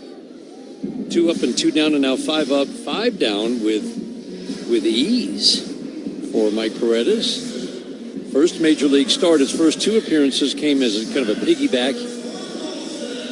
He had an opener or kind of a bullpen day, but he got the bulk innings, 3 2/3 in each of his first 2 appearances. It is it's unique. I have not seen it before, what the Twins are doing with some of their young pitchers, that they don't know which way they're going to go, starter or reliever. Doesn't make sense to me.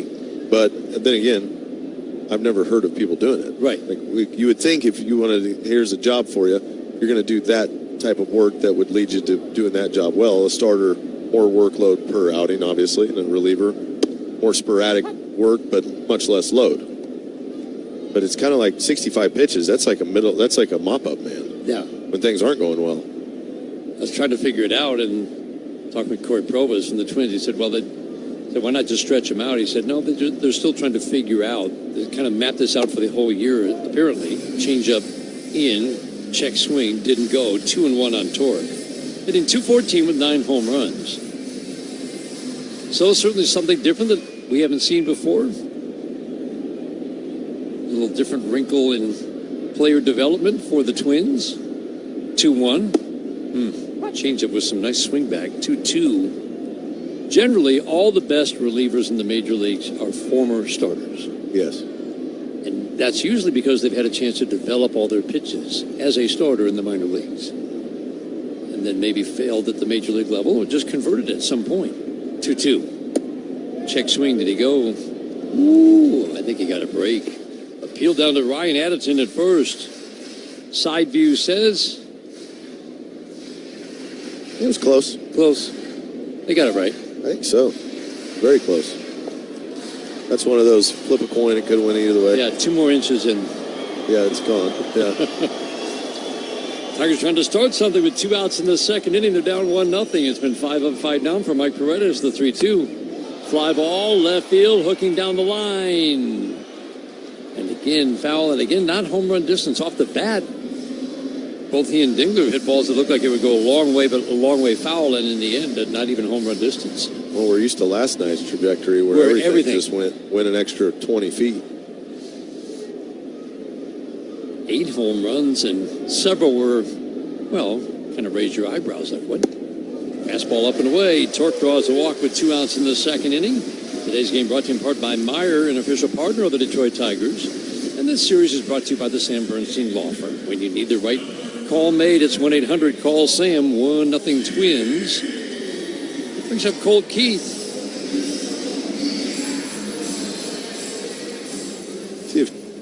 Colt could figure out this fastball changeup combination. Looks like everybody's pretty much out in front of the changeup, the left-handed hitter so far. He's mixing the sweeper in enough, too, to add another wrinkle. Changeup misses away. AJ was asked about Colt Keith today and whether he was concerned about 0 home runs. He said, no, I just really wish we could turn the scoreboard off. That's a lot of it. It becomes a thing. It becomes a thing, right? For sure. So I just don't want him obsessing over it coming to the ballpark every day, because that's, Andy, you would think that's when it really starts to weigh on you. Yeah, it can. If And it comes in waves. Yeah. It comes in waves. Sometimes you're like, I'm not thinking about it anymore. And then you start thinking about it. Then you're at bed at night and you're thinking about it. And you're like, don't think about that. The 1-0 up and away. He has driven the ball, including twice in the game last night, deep to center field. And he says, probably pulling the ball. I mean, it's not where you want to hit it the hardest to the big part of the field, in the air. Everybody knows the power is there. High fly ball, right field, not deep. Martin over to right center makes the catch. Keith got a fastball, basically a little pop-up to right field. Tigers get a walk in. Puedes ser el dueño de grandes momentos del béisbol. MLB Auction te permite participar en la subasta de bates, bolas y jerseys autografiados, con artículos de tus equipos de grandes ligas favoritos, leyendas y jugadores. Visita auctions.mlb.com. Looking for the best team in the American League? You got to go to Tampa. And the Rays have won another. The Rays are cooking, and they're doing it with their own special recipe. It starts on the mound where Drew Rasmussen, Steven Matz, Nick Martinez, and Big Mac Shane McClanahan are holding it down. And a big swing and miss. He's got him with the hard stuff.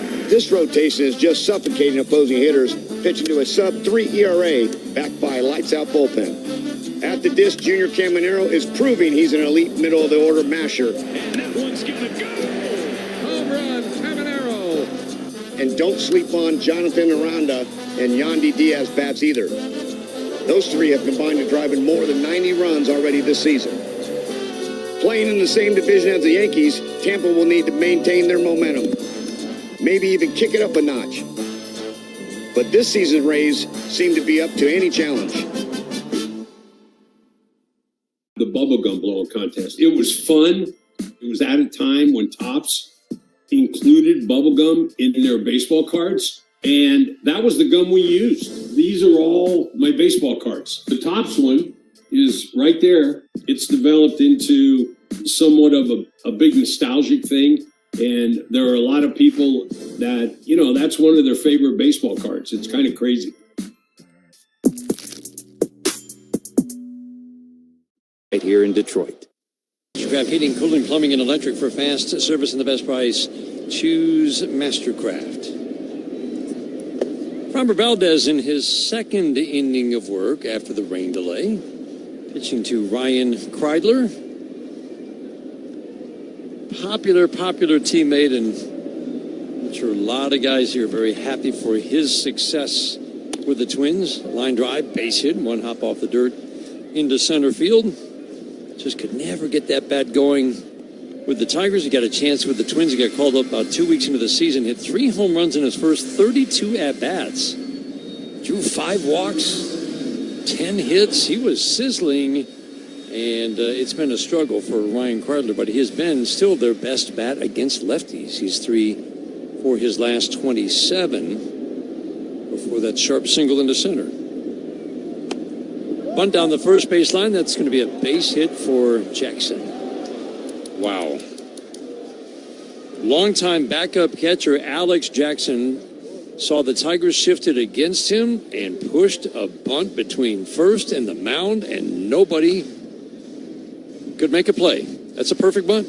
It is, and Fromber started going for the ball first. And once he did that, there wasn't time to get over to first base to beat Jackson to the bag, because Torkelson kind of hesitated, was seeing if Fromber had a chance at it. And then by the time Fromber realized he wasn't going to get it, it was too late to the bag. 2 on to start the inning. Martin, ground ball on a high chop over the mound, backhanded by Torres behind the mound on the grass, flips it over to first. That's a fine play. That ball went on 20 feet in the air over the head of Valdez, and he had to charge and field the short hop. But he had to time his glove perfectly. And it acts like a bunt to put runners at second and third. It's a 4-3 put out. Put a little star next to that one. That's a well of a play. It's a do or die play, too. He doesn't get it on the backhand on the shortstop or on the short hop. There's bases loaded right now. Tigers will draw the infield in, down 1-0. The dangerous Byron Buxton at the plate. First pitch, curveball away, ball one. Walked his first time up. Homer, 4 strikeouts yesterday. That's a rare combination. But this is the bat. Interesting thing about Buxton this year, his production has been driven by absolutely torching right-handed pitching. The 1-0. Ground ball to third, fielded by McGonigal, throws home, and they will get Kreidler. Really nice play by McGonigal. He had to get into foul territory, create a throwing lane, perfect throw home to cut down Kreidler, who was running on contact. That's a baseball play right there. This is just pure instincts from the young guy. Kreidler tries to go inside the bag. The throw had to go around Kreidler after McGonigal catches it on the backhand, puts a little English on it to get it over his head when he's coming home. What a play by McGonigal. It's a saber run. Wow. Because Kreidler's figuring he's going to field it in fair territory and have to throw around him, so he stays there. He creates a lane by going into foul territory. Wow. 2 fine plays. Buxton at first. Lee goes over to third. Lee takes ball one on a big bender of a curveball.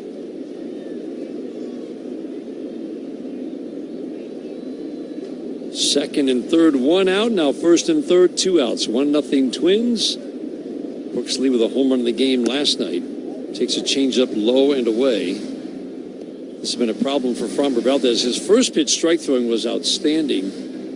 Through his first 8-9 starts, and he's been well below where he was. It was a career best, over 65% first pitch strikes. He was below 60% his career. Buxton takes off. There will be no throw to second. Tigers are not going to defend that. He's now 6 for 6, stealing bases, and a perfect 30 for 30 going back to last year.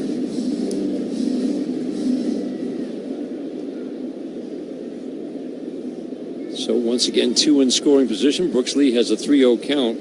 Came in hitting .241. This is a team that has probably outperformed their basic numbers in terms of batting average, on-base slug, because they have come up with big hit after big hit in these situations with runners in scoring position, and this is arguably their best guy hitting with runners in scoring position. Be careful here. 3-1, popped up foul and out of play. He's done a nice job against fastballs versus left-handed pitching. You see the way they're trying to work him is on the edges with the fastball. Don't throw a fastball over the plate, and then change-ups and breaking balls once he needed to throw strikes over the plate.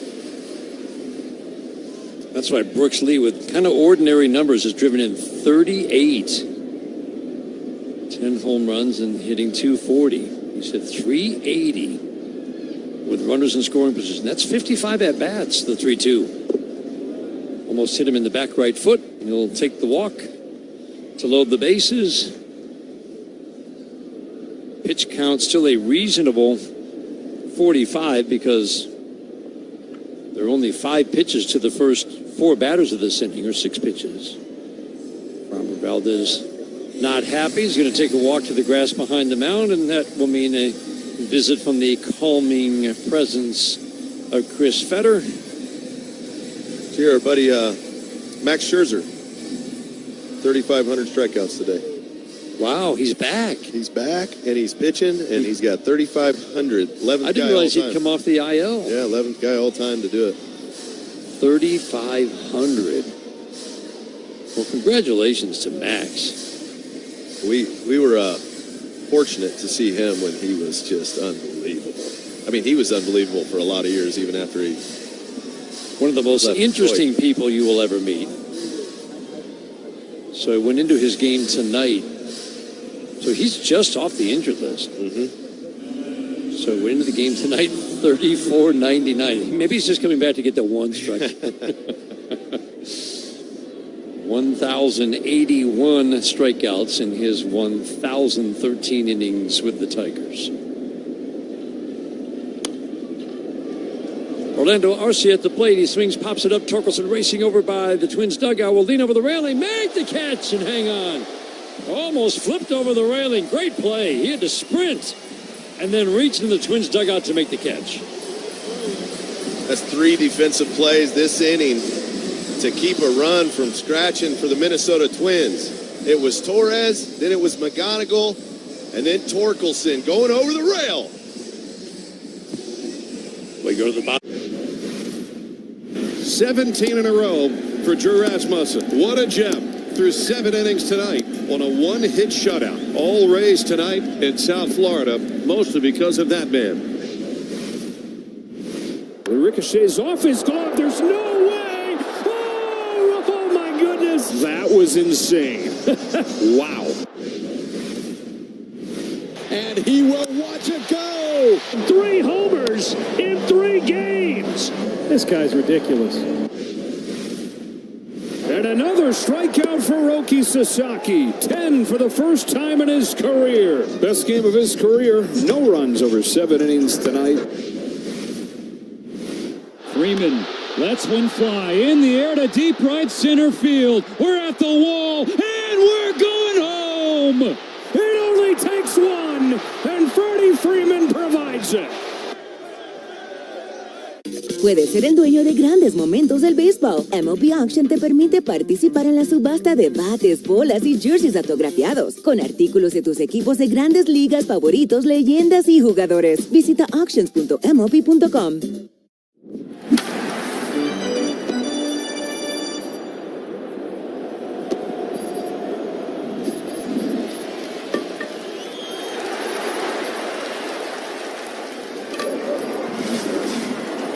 It's ballpark season. Davey Tree and the Detroit Tigers are excited to present triples for trees. 3 trees planted for every Tigers triple this season. That's 99 trees and counting.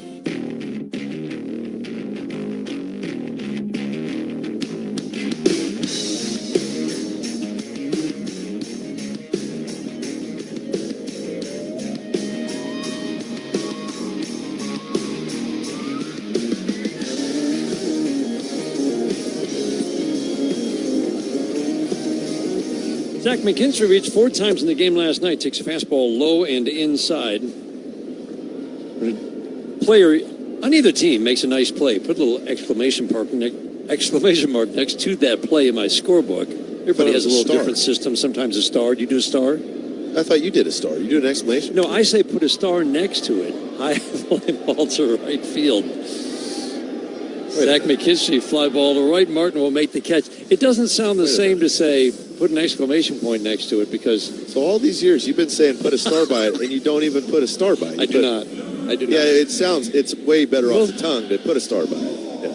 Doesn't it sound better? Exclamation point. Put an exclamation. It's clunky. It is very clunky. And people are like, what does that mean? Stick with a star. But it's good to know what Dan Dickerson does in his scorebook. So now everybody that used to do a star is now going to do an exclamation point. I think most people do star. I don't know. It's how I started, and once you start something, you can't. Yeah, you can't change.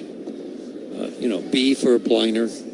Yep, we've done that for a long, long time. Of course. But yeah, everybody's got their quirks, and I love seeing how different people scored. So, long story short, 3 exclamation points in that top half of the inning in the third, and that's why the game is 1-0. It felt like it was 2-0 or 3-0. Could have been. Could have been a wheels fall off type of inning, but the defense held it together, and that's one of the things we've seen. Better defensive play in June to go with the better offense, which means holding opponents to less runs, eliminating some big innings, keep you in ball games. Change up, down, 2-1 on Zach Short. 6 for his last 20 after an 0 for 13 start. Been putting together good at-bats. 7 walks, 10 strikeouts. There's some pop in this bat. 2-1, swing and a miss. That sweeper is a weapon. 1 backed up on Gleyber Torres. He's thrown perfect ones. Zach Short right there, and Dylan Dingler in the second.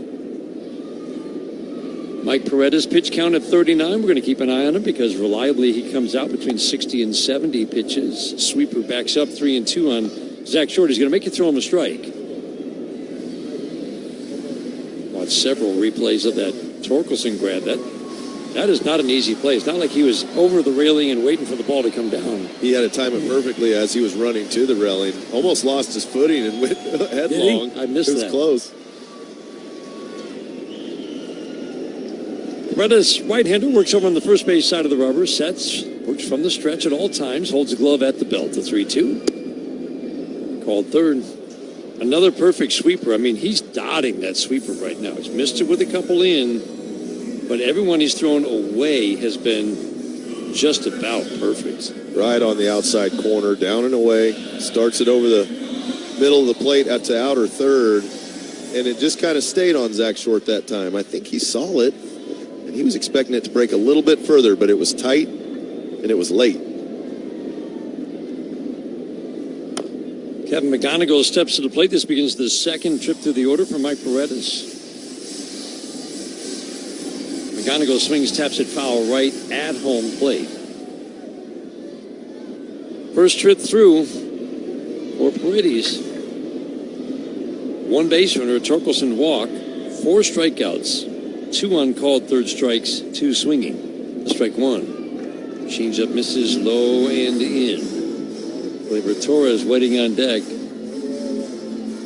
In May, game would start like this, and if it was the 4th or 5th inning, you start to get nervous. Like, oh boy, they may not score, but it's a very different feel in the month of June. Tigers might fall behind, might be trailing in the late innings. The belief that they're going to score runs never goes away. Especially when they're slugging. When they're hitting home runs, and to get Kerry Carpenter back in the lineup is a huge influx of potential power at any moment. McGonigal waiting on a 2-1 on the way. Fastball 93 down.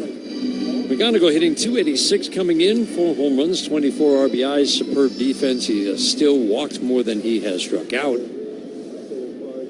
He would be leading the way for Rookie of the Year. I mean, WAR isn't a be-all, end-all stat. It's a good discussion starter, but he is one of the top players in the American League in WAR, wins above replacement as a rookie. The 3-1.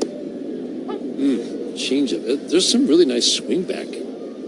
Yeah, he's hitting spots at the most convenient times. He really is. I don't know if he's that good or if it's one of those outings where he just happens to be putting it on all the right places.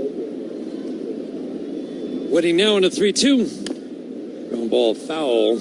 The WAR leaders wins above replacement. And generally, that top 10 list, you're going to look at it and go, yeah, that's a pretty, I'll take any of those players. But Bobby Witt Jr., Cody Bellinger, and Kevin McGonigal are your top 3 in the American League. 3-2. Change up down. Another terrific trip to the plate for Kevin McGonigal. Draws a 2-out walk here in the third. See if he might be inclined to take off at first base with Gleyber Torres up. He tends to steal in moments that can create a scoring opportunity with 2 outs.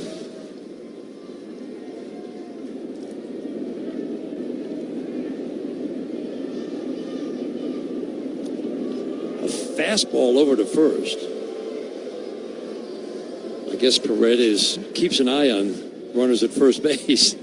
Not a whole lot of scouting on him, but that suggests that he pays attention. Jackson, the veteran behind the plate, got a good arm, nice low pop time. Might not be an easy combination to steal against. Torres takes a pitch away. Carpenter waiting on deck. 1-0 Twins. We're in the third. Instant replay brought to you every game by the Sam Bernstein Law Firm. When you need the right call made, 1-800-CALL-SAM.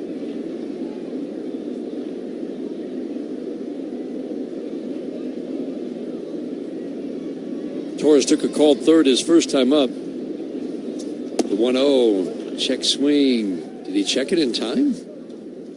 No. Went down to first, and Ryan Addington just a little a little raise of the right hand. Yeah, I think Jackson was shocked the home plate umpire didn't just go ahead and call it. He took a second. He's like, oh, I need to appeal that one? Okay, I will. The 1-1. Change up low. Good hitter's count for Gleyber Torres. It's a pretty short, cautious lead for McGonigal over at first. So He found that ball off his calf.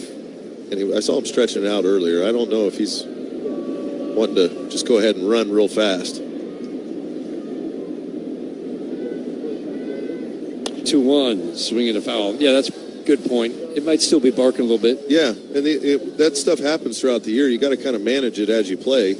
Sometimes, if it's tight, you don't want to pull your calf muscle, trying to just to try to still a bag. You got to make sure that it feels right before you take off sprinting as hard as you can.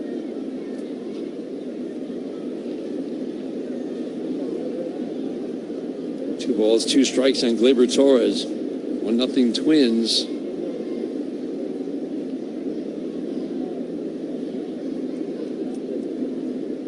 There goes McGonigal swinging a little fly ball softly into right center field, and that ball is going to be under the glove of a diving Buxton all the way to the wall in right center. McGonigal around third. He will score. Torres will hold at second.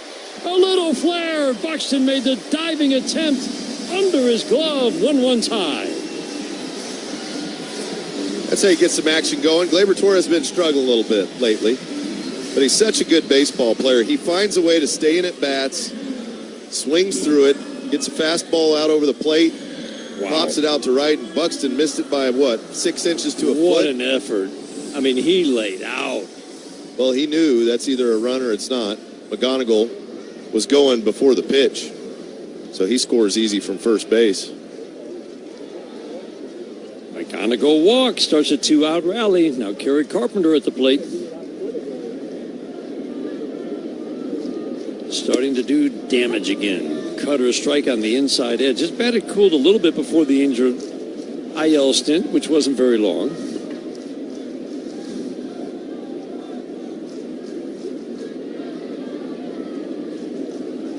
9 home runs in just 126 at-bats for Kerry.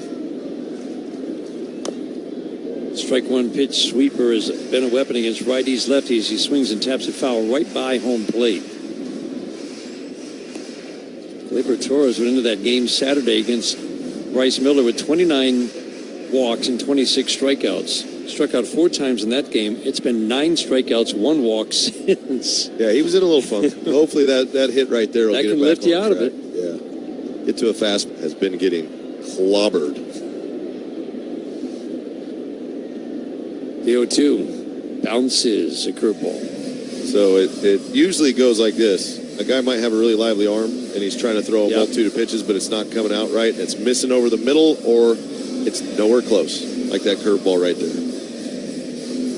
Righties have hit 360 against him in their 55 at-bats. Lefties 260 with more power.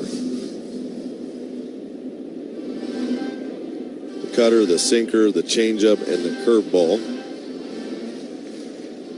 have all given up damage. So you would think at some point he'll say, you know what I'm going to do? I'm going to throw a lot of sweepers. Lots of them. And then mix it in the 4-seam. Pitch a little backwards. If you're getting hit with all the other stuff. Jackson setting up middle, the 1-2. Fastball high and away, swings the right leg around when he finishes his delivery. 4 runs, 6 hits for the Twins, 1 run, 1 hit for the Tigers. They scratched out a run, a walk, and a Gleyber Torres flare double in the third. 2-2. Swinging a foul over the screen down to our left. McKinstry reached 4 times yesterday facing Paredes. He hit a soft fly ball to right his first time up. So the numbers for this righty, 28 innings, he's given up 18 runs on 36 hits in those 28 innings. Ground ball softly up the middle. Backhanded by Keishel. He'll flip to first. And pulled. Royce Lewis off the base at first. Zach McKinstry is safe. You know, Royce Lewis isn't a traditional first baseman, Dan. I was talking to Justin Morneau earlier. He's working with a couple guys, and one of them's Royce, just on your footwork around the bag. He had to extend off the bag. His foot just lost it. The throw was high. That was a very casual throw by Keishel. It was.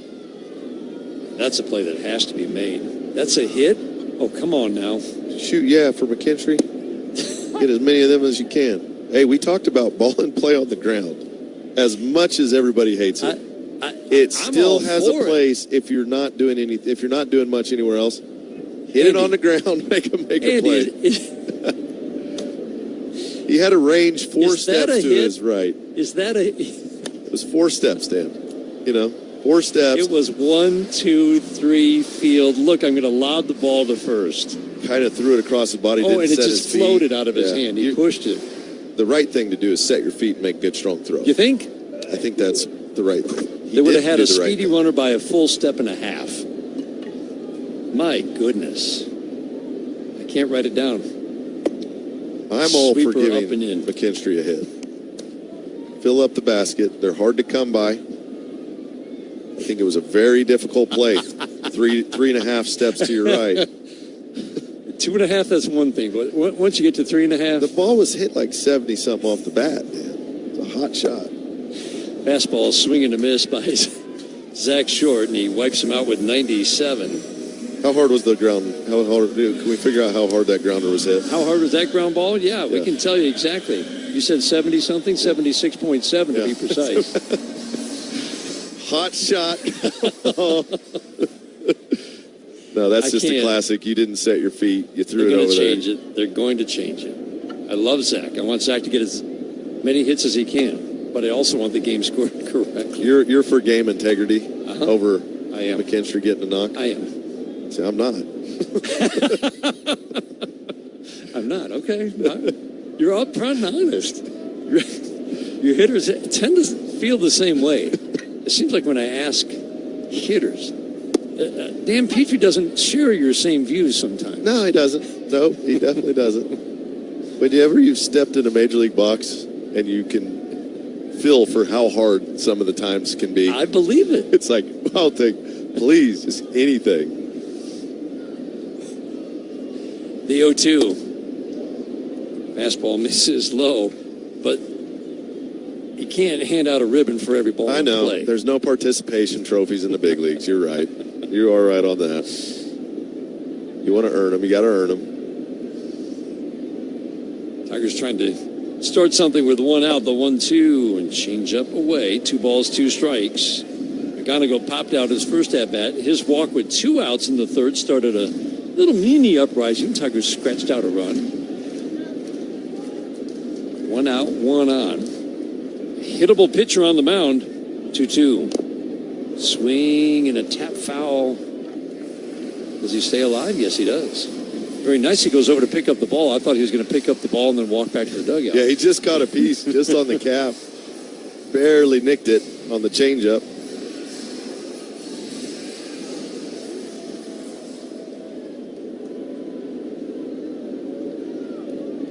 Arcia at short, shades right up the middle. Lee, the third baseman, basically where the hole would normally be between short and third. The outfield straight up. McGonigal waiting on a 2-2. Morris, the righty, sets, holds a glove at the letters, the 2-2. Swing and a slicing foul out of play. That's a really good foul. Out on the front foot. Keeps the hands back just long enough to spoil the pitch, fouled off. There are a lot of lefties who swing and miss at that changeup. Yeah, but you can see the adjustment he makes. As soon as he recognizes, he knows if he goes full go, he's going to be out in front. Stays on the front foot, keeps the hands back, hesitates just a tick longer to get a piece. 2-2, swinging a slicing foul out of play. Fastball at 97 after the changeup. And what's good about McGonigal is we see him do that with 2 strikes, but earlier in the count, he will swing through it and not try to induce that contact. Because sometimes you do try to foul it off and you happen to pop it up or hit a weak ground ball. No, he's just trying to foul it off. That's it. This would be the 8th pitch of the at-bat. Pitch clock violation. And now 3-2. Or a balk. Yeah, that was a balk. I thought he said pitch clock violation. Yep. So he was going to go set, then he raised his right hand just a little bit and then put it back down. Joey was all over it at in the third base box. Now runner in scoring position. The 2-2. Swing and a foul off of the catcher, Jackson. McGonigal, he can do this. He can wear you out. You'll see at least 9 pitches in this trip to the plate. Again, righties, lefties have both hit this righty in different ways. Righties for average, lefties for more power.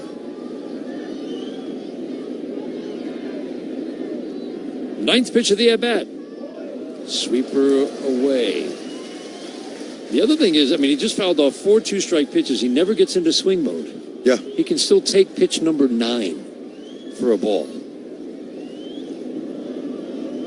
Arcia right up the middle, trying to shorten that lead to McKinstry at short. Outfield plays McGonigal to go the opposite way a couple of steps. Everybody shifts to the left a little. 3-2. High and away. 10 pitches. Another walk for Kevin McGonigal.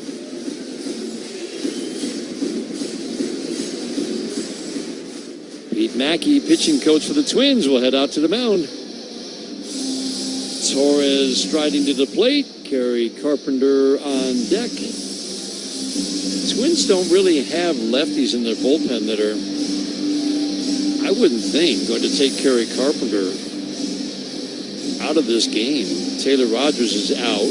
He doesn't really shut down lefties.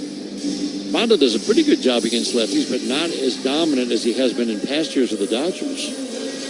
Yeah, and then also, if Kerry does come up to say they bring a lefty in and you pinch hit for him, there's no other lefties in this. There's no other lefties. And it's only the 5th. So you know Kerry's going to get more at-bats later in the game against righties. That's why he's not coming out. No. I wouldn't think so unless maybe there was a bases loaded, 1-out situation, and they really think, man, some contact here. Let's see if we can score some runs right now. Yeah. But we've seen that roll not pay it off recently. Worth repeating, righties hitting 360 against this righty. First pitch cutter on the outside edge for a called strike. See if that little flare double for Gleyber Torres that brought home Kevin McGonigal last time up can get this bat going. He was really swinging a hot bat through the game Friday night against Seattle, and in a bit of a funk since. The strike 1. Fastball away. Challenged by Jackson. Catcher is challenged in the 5th. And I think they're going to lose this, and they'll be out of challenges in the 5th inning. You hear the crowd. Pitching the ball. Minnesota has no challenges left. Wow. Tarek Skubal's bullpen today was on the mound on the field, not in the bullpen. The 1-1s, swinging a foul off the catcher or off the umpire. At the end of his bullpen session, Tarek Skubal donned a catcher's mask and got behind Jake Rogers, or behind Dylan Dingler. I think it was Jake at the plate as a hitter, and they just had a pitching machine firing fastballs. So he could get a different perspective on the strike zone, but they were doing a little strike zone training for the catchers. Oh, the ABS training? Yeah, that's funny. But and Skubal got by them. He put on a mask. He said, oh, yeah, I had a mask on because he said, that's scary. Watching the pitch come in, fastball up and in, he said, I can't imagine catching one of my fastballs. Yeah. He said, you think everyone is going to hit you right in the mask. Yep. And then the catcher just goes, grabs grabs it, nice and easy. But to see him with the mask on, trying to call balls and strikes, he said, I think I could be a pretty good umpire. But he said, I had the bottom rail, not the top. Line drive, base hit into left field. McKinstry will be held at third. Kreidler got to the ball quickly, throw way offline, but the decision remained to stop. Gleyber Torres has 2 hits in this game. Bases loaded, and Kerry Carpenter striding to the plate. Nice knock by Gleyber. After a couple tough games, he's come out today, hit a line drive to right center to score McGonigal earlier in the game. This time he gets a cutter on the outside half, stays on it, hits him a line drive to left. Ryan Kreidler was playing shallow. He got to the ball very quickly. Yep. That didn't allow Zach McKinstry to score, and now we got the left on left, or the right on left matchup. This is Kerry Carpenter's dream right here. 3 home runs since coming off the injured list a week ago. Ground ball to second. Off the glove of Keishel into right. McKinstry is in. Rounding third, heading home. McGonigal. He'll score. Throw to third. Not in time. A ground ball that could have been an inning-ending double play scores 2, and the Tigers are within 1. Tough bid for the young second baseman. There's a breaking ball down. Carey hit a one-hop ground ball right at him. That's a routine double play. He goes down on a knee, and the ball jets over him. That just ate him alive. Ate him alive. Man, what a break for the Tigers. Yeah, to go down versus it's a chest-high bounce. Yeah, just get your body in front of it. He played that into the bad hop and paid for it. Have they gone up with... That's another hit, isn't it? Oh, that's a hit for sure.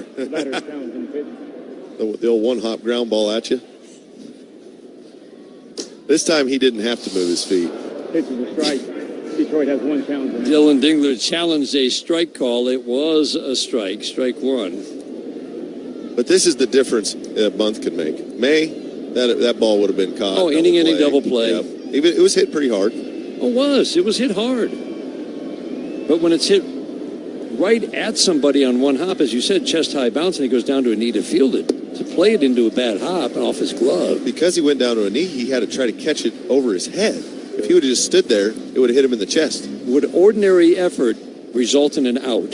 How hard was it hit? Was it over 100? 92. Yeah. No, it's got to be that. I'm sorry, could you speak up clearly so the whole audience can be an out at this level, for sure. But I'll give it a hit. Dingler takes a cutter. He played it into a not routine play is what happened. Right. It was more routine than he made it look. See if Dingler can tie this ball game up. Runners at the corners. Tigers down a run. Still only 1 out.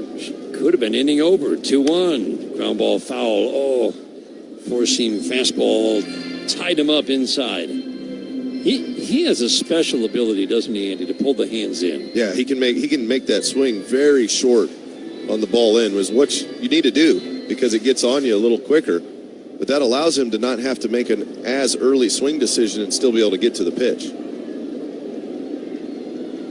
The 2-2. Soft little tap foul. Velocity steady, 96 to 98 for this righty. McKinstry reaches on a generously called single. Keishel's having a tough inning. He's having a tough inning, isn't he? Twins team that has had issues all over the diamond defensively. 2-2. Swing and a miss. Oh, Dylan Dingler can't quite believe he chased. 97 up above the letters. We haven't seen him take a swing like that in a long time. Yeah, they pounded him in, and then went up the ladder, a high fastball, about neck high, and he couldn't hold up. Once in a while, that'll get you, no matter how good you are. Once in a while, you swing at a pitch that you go, man, why did I do that? See if Riley Green can pick up his teammate right here. Tigers down a run. Potential go-ahead runs at first in the form of Kerry Carpenter. First pitch changeup sails high and away. Check some scores from the 1-800-CALL SAM Studio scoreboard. Brought to you by Meijer, the official grocery retailer of the Detroit Tigers radio network. Lots of grand slams tonight. Nationals blew a 9-1 lead in the 8th inning. Oh, my. 1-0 fastball off the plate and in. 9-1 lead in the 8th, Andy. Giants scored 5 in the 8th, and then Bryce Eldridge, walk-off grand slam in the 9th. Never out of it. 11-10. Never out of it. Giants. Twins bullpen getting busy, the 2-0. Swinging a foul out of play. He had a rip at a 96-mile-an-hour fastball. Likes to work that top rail and above. Jackson Holliday hit a grand slam for the Baltimore Orioles today. And Ryan Ward hit a grand slam for the Dodgers. Baltimore beat Seattle 7-2. Fastball, swing and a miss, foul tip to the glove of Jackson. Dodgers trail Pittsburgh 9-6. That game is in the top of the 9th inning in Pittsburgh. 3 grand slams league-wide. 2-2 the count on Riley Green. 4-3 Twins. Hour and 7-minute rain delay in the bottom of the first inning. We're in the fifth, 2-2. Change up down, probably the last batter. Lots of pitches thrown for Morris here in the fifth. He's at 38 pitches in 1 inning.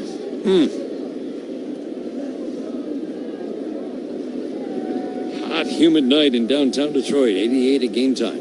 3-2. Carpenter takes off, swing and a miss. Changeup gets Riley Green. Tigers settle for 2. Riley Green strikes out. Kerry Carpenter's 2-run single makes it a 1-run game. We go to the 6th inning. 4-3 Twins on the Detroit Tigers Radio Network, presented by Meyer. We know what you love. You love baseball. You love the Detroit Tigers. 17 in a row for Drew Rasmussen. What a gem. Through 7 innings tonight on a 1-hit shutout. All Rays tonight in South Florida, mostly because of that man. It ricochets off his glove. There's no way. Oh my goodness. That was insane. Wow. And he will watch it go. 3 homers in 3 games. This guy's ridiculous. And another strikeout for Roki Sasaki. 10 for the first time in his career. Best game of his career. No runs over 7 innings tonight. Freeman lets one fly in the air to deep right center field. We're at the wall, and we're going home. It only takes one, and Freddie Freeman provides it. Puedes ser el dueño de grandes momentos del béisbol. MLB Auction te permite participar en la subasta de bates, bolas y jerseys autografiados, con artículos de tus equipos de grandes ligas favoritos, leyendas y jugadores. Visita auctions.mlb.com.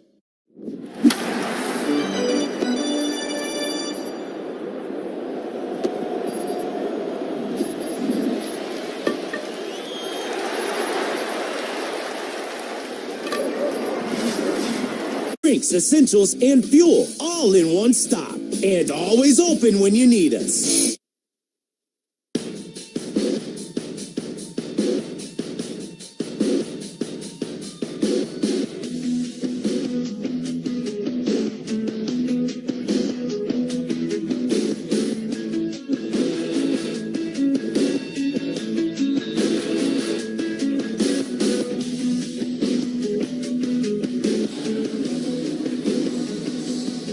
Down 4-3. We go to the top of the 6th inning. Lewis, Keishel, Kreidler. Remember, Bo Brisky was up throwing last inning, but it's Brendan Hanafy who comes into the game here in the 6th. 4-3 game. Lewis with a home run in this game. It's been a mighty, mighty struggle. First 280 at-bats in the major leagues. And again, we talked about all the injuries, so he just couldn't stay healthy. But it was really remarkable how Lewis, when he played, again, 2 ACL tears, absolutely crushed the ball. This is in 2022 and 2023. Sinker away, 1 ball, 1 strike. He had 17 home runs, just over 250 at-bats. You couldn't get him out. He was hitting over 300. He drew walks. He was absolutely dangerous.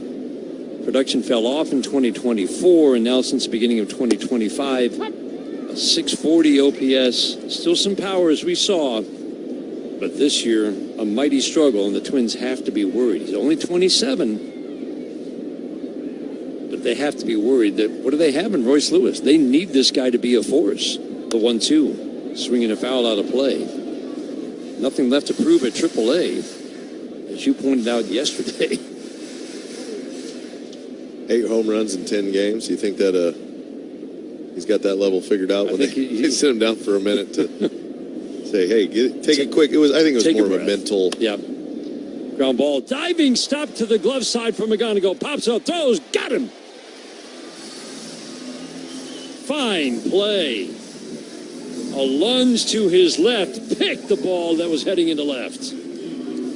That's all a read off the bat. Right off the bat, he's moving to the left, does a nice job, goes down, hops up quick, and makes a good, accurate throw over to first base. Didn't rush the throw. Knew it was hit hard enough. Knew exactly what kind of pace he had to put on it.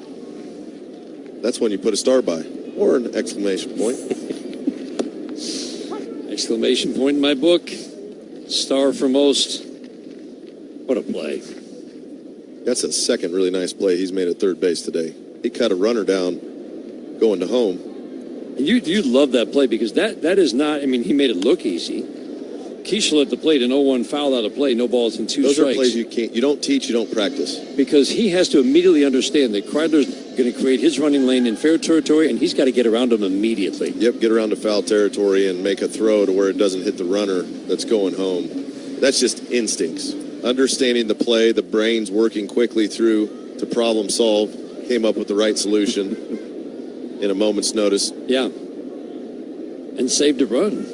The strike 2 in the dirt and under the glove of Dylan Dingler.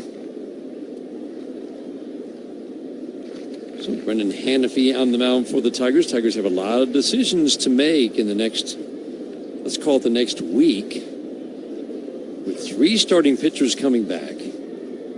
Casey Mize, Tarek Skubal almost surely will be back and not make another rehab start.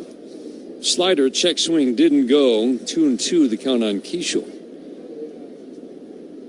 Justin Verlander, again, rough start tonight, but assuming he comes out of that healthy, he'll be back in the rotation. 2-2, ground ball and a high chop to third, jumping up to grab a McGonigal from the line, throws, got him! Putting on a show! This infield thing's easy. He's got it figured out right now. That's a fast runner right there. Keishel Motors down the line, and he jumped up, snagged it, and then threw a bullet to first base. Well, he planted and threw. I mean, bang. He knew he was going to have to get rid of it. You had a very speedy runner getting down the line. He's just a ball player, this guy. We've seen about 3 replays. I can see about 3 more. Cody Clemens will pinch hit for Ryan Kreidler. Finishes the day 1 for 2. 4-3 Twins.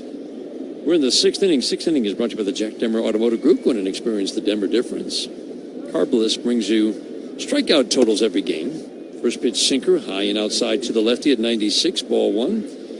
Carbliss is the official ready-to-drink canned cocktail of the Detroit Tigers. Minnesota pitchers have racked up 9 strikeouts today. They've had 3 different pitchers. Framber Valdez just 2 in his 5 innings of work. His final line brought to you by Figer Law. 4 runs and 6 hits, 2 walks, 2 strikeouts. What did you think of his outing, Andy? It was an interesting mix of... Everything was great except for the hit batsman. He had 2 guys back to back. He hit the 9-hole, and he hit the leadoff guy, and then he had to face Buxton. And anytime you face Buxton, you put yourself in a bind with runners on, and he hit a changeup, first pitch changeup out. Wasn't a terrible pitch. It was down and away. 2-1. Changeup pulled 90 in. Those are the rough outings when they put themselves in a position that they have to then pitch around, and it happens to be the spot of Buxton that comes up. Other hitters, not as dangerous. 3-1. Shot, pass. Torkelson down the first base line to the corner on a 3-1. Cody Clemens rips a double into the corner. He'll cruise into second and stop. Pinch hit double for Cody Clemens with 2 outs here in the 6th inning. It's a big runner now to Strand at second base after you just scored 2 to make it a 1-run game. Yeah, starts the sinker in off the plate. It comes back on the plate. Clemens does a nice job clearing space inside his body, turning on the pitch down the line. Framber Valdez, the notable part of his start tonight, he threw 9 four-seam fastballs, as many as he had thrown all year in 13 starts, and he got several outs with it. Ground ball and a high chop to short. Zach Short 2 steps to his left. Fields to the left of second, fires to first. Jackson bounces out. Double does no harm. Tigers bat, bottom of the 6th inning. Down the run.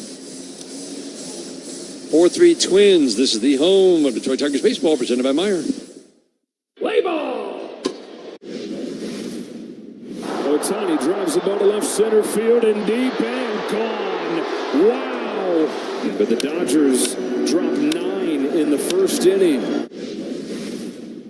Tanner Bybee, 8 innings in the books of shutout baseball. Tonight's game, what a performance. And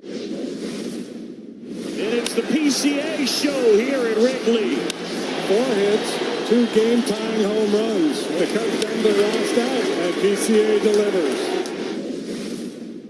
Tommy Troy's got it. Wow, to catch Tommy Troy. Wow. Yeah, wow was right. You thought Corbin Carroll covered some ground. How about Tommy Troy laying out left? Number 5 in the slam department. Jordan is now leading in all the Triple Crown categories. He's a big man, and he's built for big moments. And if you want a Cy Young, 73, 5, and 6, I've got an extra 5. And then it says, has worked as a TV commentator. You know, and I did start back in 1978. I did the Yankees and the Red Sox playing the one-game playoff. And ABC said if the Yankees win, Reggie will play, and then you'll go broadcast with Howard Cosell and Keith Jackson. And that's how I started my broadcast. And that's the Bucky Dent home run. So every time I see Bucky Dent, I go, thank you for making me a broadcaster.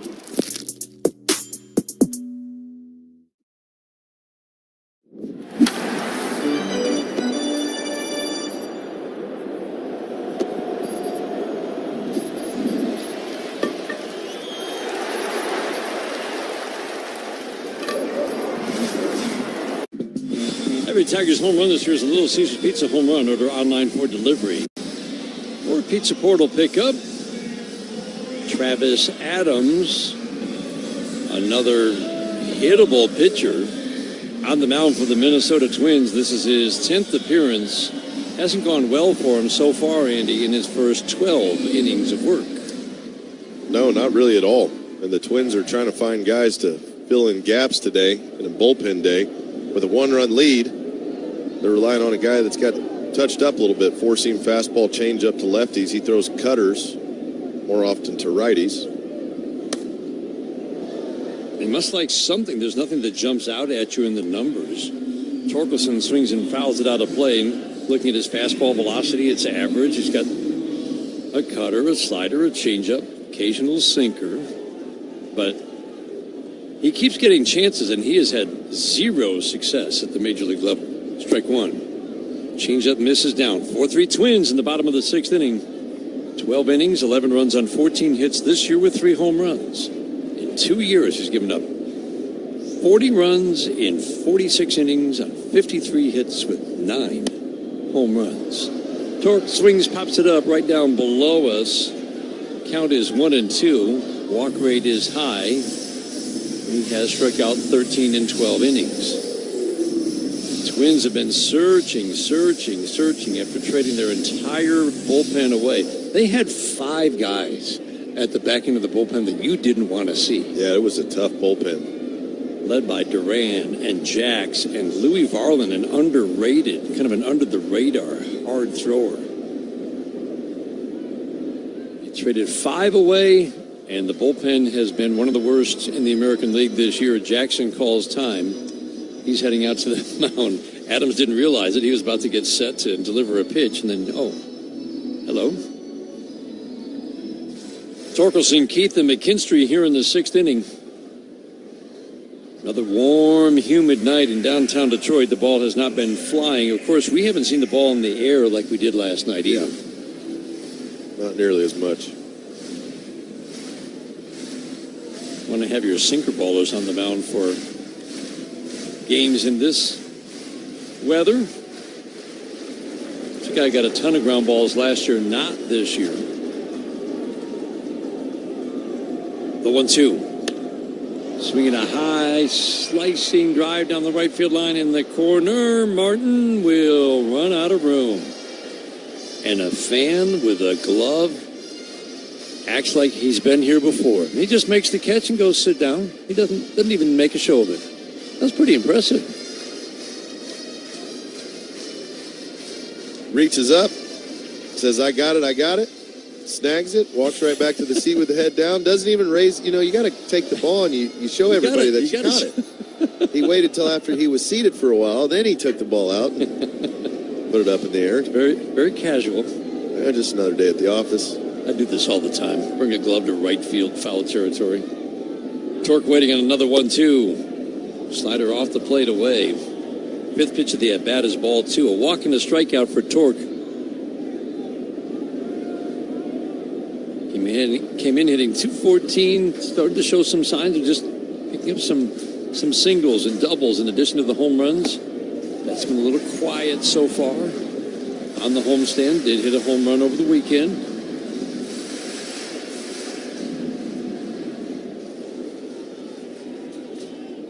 Reliever who works from the stretch at all times over on the third base side of the rubber. Adams sets, holds the glove at the letters. The 3-2. Swing and a miss. Cutter, sharp, late break at 89.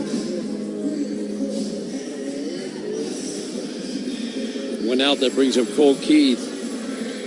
If Cole Keith can get something going. Hit a lot of balls on the ground. Balls in the air just haven't carried for him this year.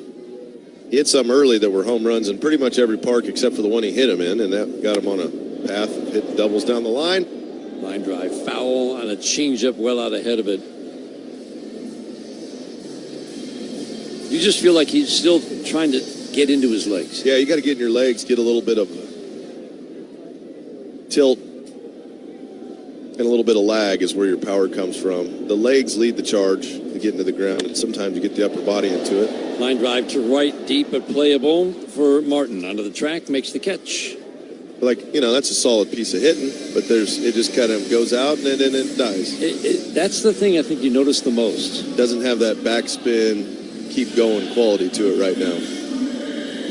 And whenever your lower half has to fire hard, the bat stays back. When your upper body is going a little bit before your lower half, that always leads to less pop. You're kind of pushing the bat through with your hands as opposed to letting it come around like a whip. Slider down to Zach McKinstry. So you want that bat, like in tennis, like your forehand. It's lagging behind your body, your hips go through, and then it fires. If you just take your arm and try to move it through, just with upper body strength, it doesn't come through as quick. That's you're never going to get as much. I think you notice it. Just the ball it dies at the end. Yeah.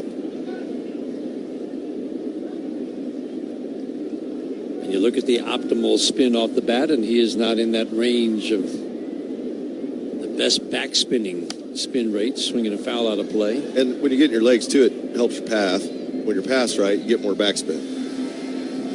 Everything comes, and but everybody's like all about launch angle. Yep. All launch angle is, it comes from a good swing. A guy that's in his legs, a little bit of lag, the bat hits, the hands stay inside enough to keep the bat on plane, and then it works through the zone, coming down to back up. Yeah, the best chance at the best backspin.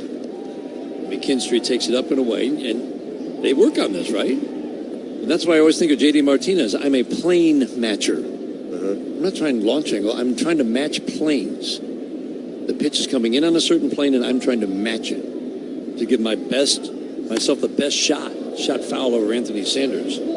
My best chance to backspin it the best I can to hit it a long way. Those are the balls that carry their backspin. You hook them, if you top spin them, or if you knuckle them, they don't go as far. You clip it, it balloons up. The 2-2. Slider misses low and in. 3-2. Zach McKinstry 1 for 2 tonight after reaching 4 times last night. Just more productive at-bats from Zach, starting with the game 1 against Seattle. 3-2. Swing and a miss. Changeup was up. And he swung right through a couple of strikeouts and a 1-2-3 for Adams. We head to the 7th, 4-3 Twins after 6 on the Detroit Tigers. Welcome back to Cincinnati. Gino swung on, crushed high, deep left field. There it goes. Goodbye. Into the second deck. A 3-run go-ahead blast. Hey, Eugenio Suarez to the second deck. And he thunders the Reds ahead 3-2. Well, there was absolutely no doubt about that one right there. 431 feet for Suarez. That ball was smashed.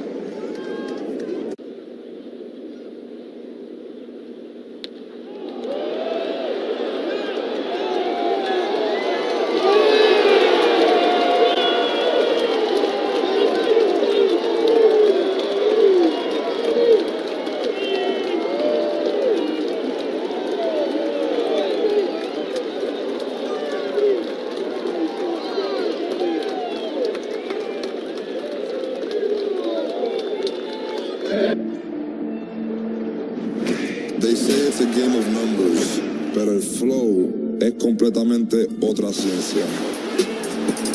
Flow mayor is where all those rhythms meet. Porque el flow no es de un solo jugador, es de un corillo entero que prende estadio.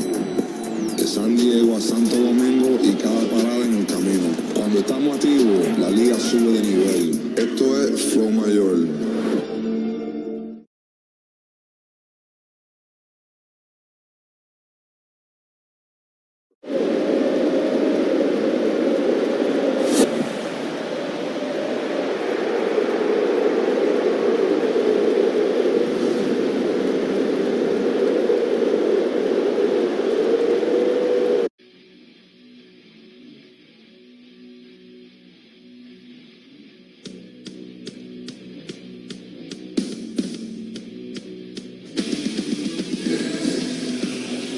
Seventh inning is brought to you by Smithcamp Chrysler Dodge Jeep Ram. The Smithcamp automotive family is celebrating 100 years in 4 great Michigan locations.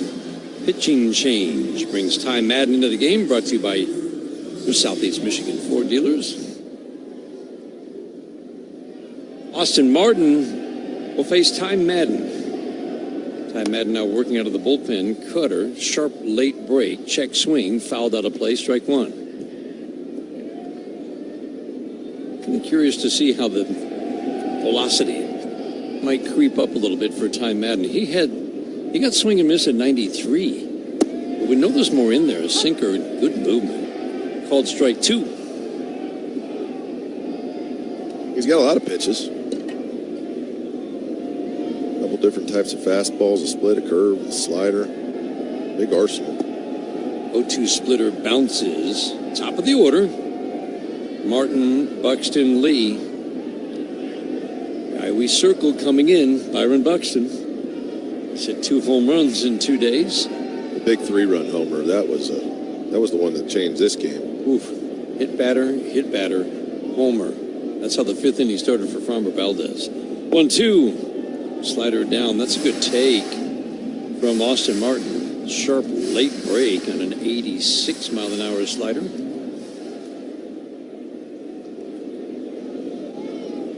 Madden works basically middle of the rubber.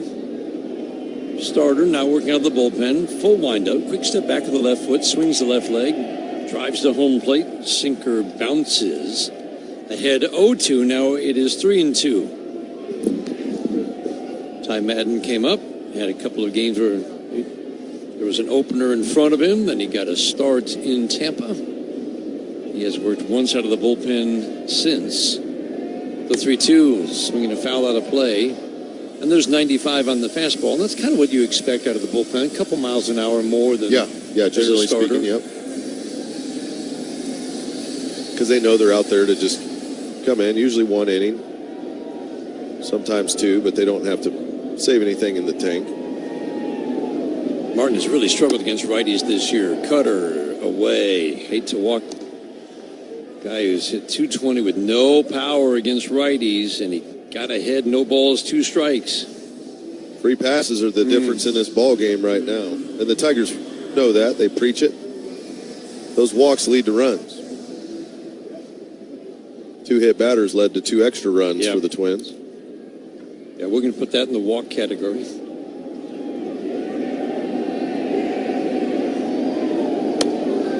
Three walks, 2 hit batters. Byron Buxton chases a slider down and away.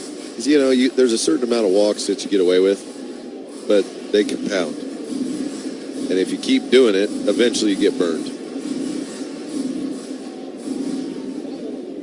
Byron Buxton is just... Hey, it's so great to see him healthy. Started to stay healthier in 2024. Put up big numbers, but when he's healthy, he just mashes. This is a really good hitter. Hits the ball consistently hard. Don't talk about barrel rates a lot, but he's got a barrel rate that's double the league average. That's a good sign if you're the Twins. Splitter a little bit low. And he can go get it in center. And he can still go get it. You know, he doesn't grade out as well, but I don't see any drop-off to you. No, he gets good reads, good jumps. Runs like a deer in center field. I mean, it's gliding. All the injuries, and he's still one of the fastest players in the league. 1-1. Swing and a foul back to the screen. Pounded him in with a sinker. 92, but up. Even at 92, 93, we've seen that fastball play up for Ty Madden. Buxton, again, big numbers against righties this year. Home run about every 9 at-bats. 1-2, swing and a foul. 18 of his 20 home runs have come against righties.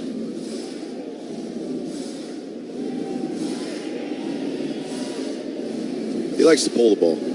Buxton does. When he pulls the ball in the air, that's where he hits a lot of his home runs.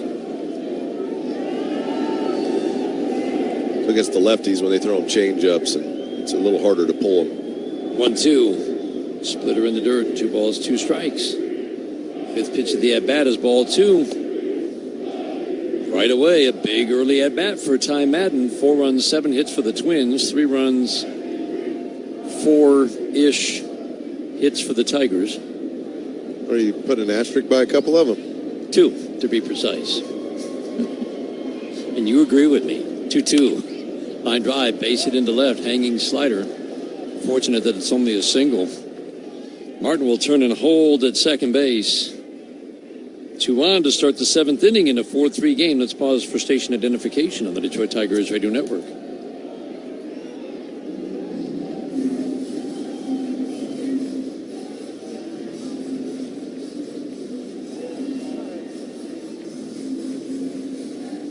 Chris Fetter on his way to the mound. He's had a couple of good mound visits, meaning the result after he went to the mound was good. They figure they'll try it again. He got a double play earlier in the game. That was nice. They'd love another one right here. Ty Madden gets an average number of ground balls, a little bit higher than league average number of ground balls. Gives himself a chance to have the double play turn behind him. Has not had a double play turn behind him so far this year. 17 innings of work for Ty Madden. 5 runs on 14 hits, 4 walks, and, impressively, 19 strikeouts. His swing and miss is definitely up this year. 2.60 ERA coming into play tonight. He's worked himself into a jam.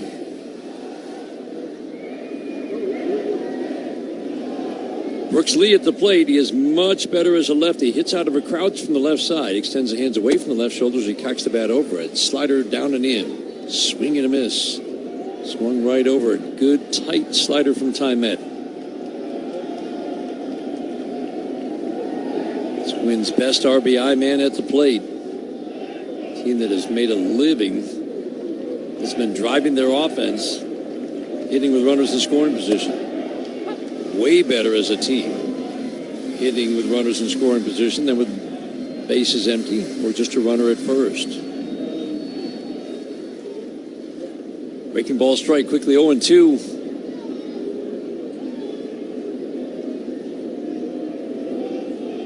Short keeping an eye on Martin at second base. The 0-2 is soft ground ball to second base. Gleyber Torres will backhand flip to second for 1. Relay to first. Didn't have a chance.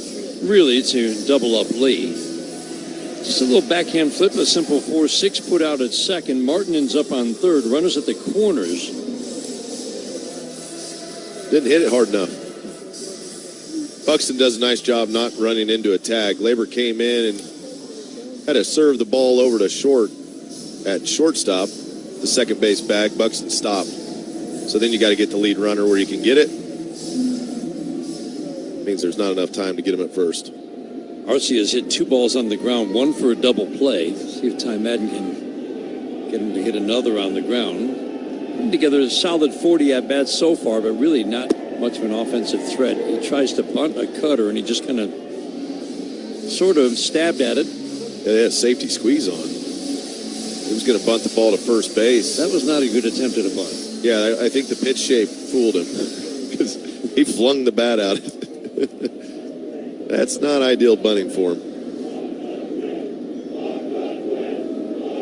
The strike 1. Swinging a foul out of play. That was a very indecisive swing. That's what you call late there. The foot was in the air and the ball was already delivered to home and it was up and in. That's usually going to make you a little late on the pitch. Ty Madden's getting a decent amount of swing and miss. This guy's got pretty good bat-to-ball skills, though. The 0-2, check swing. Did he go? The appeal to first, Ryan Addison says he did not. Side view on our Detroit Sportsnet monitor confirms that Ryan Addison was correct, as they almost always are. Outfield plays his righty to pull. Not a lot of pop in this bat. The 1-2. Good block on a splitter in the dirt. Dylan Dingler's soft-body block drops to both knees. Again and again we see him just make that look so easy. Consistently ranks among the very best in baseball. Blocks above average. Runners at the corners, one out, 4-3 Twins. Flip over to first, drive Lee back.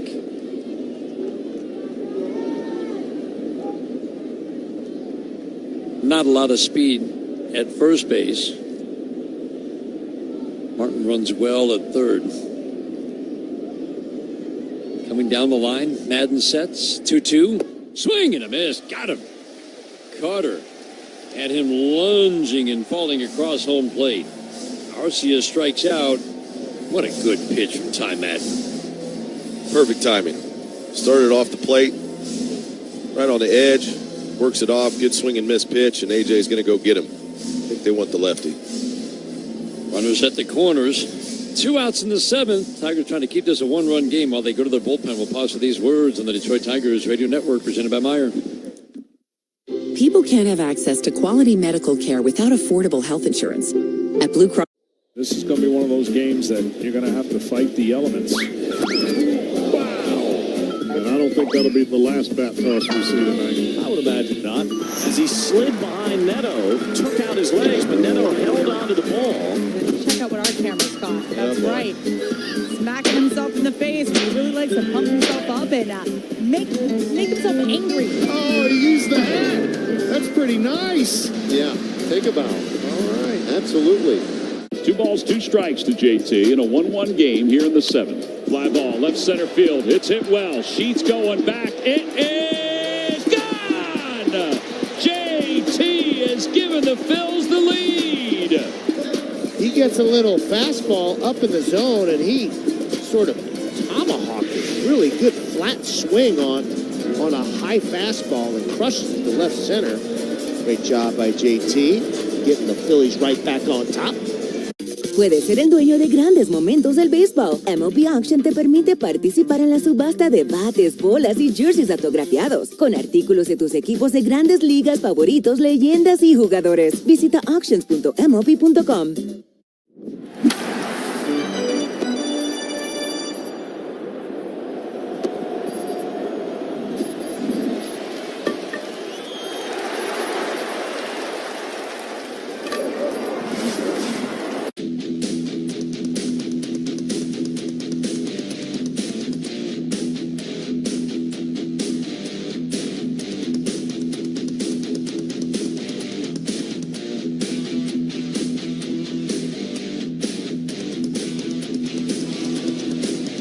Change brought to you by your Southeast Michigan Ford dealers.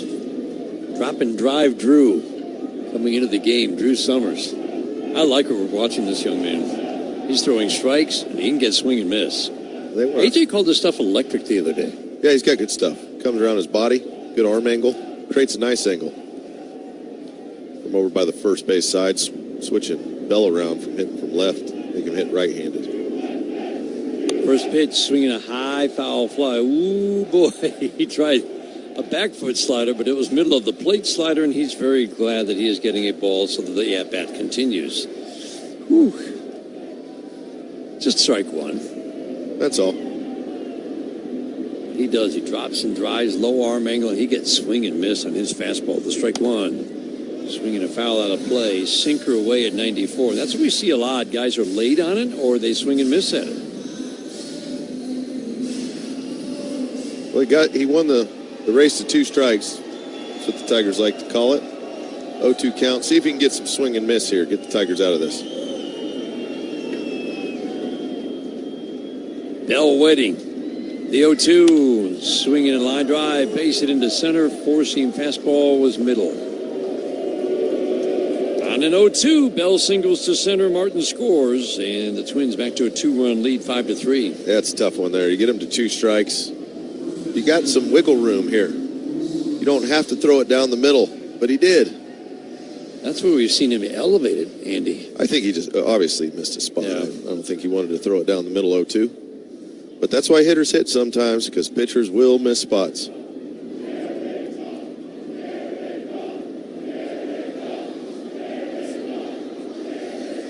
Royce Lewis at the plate. First pitch fastball crowds him. He backs out of the way. Ball 1. Lewis with the home run in the second inning carried the visiting bullpen. That was a bomb. Routine fly to right. And last time up, ground ball to third. Fine play by Kevin McGonigal to take a hit away. 1-0. Slider on the back door misses. 2-0. Check some scores in the 1-800-CALL-SAM Studio scoreboard, brought to you by Meijer, the official grocery retailer of the Detroit Tigers Radio Network.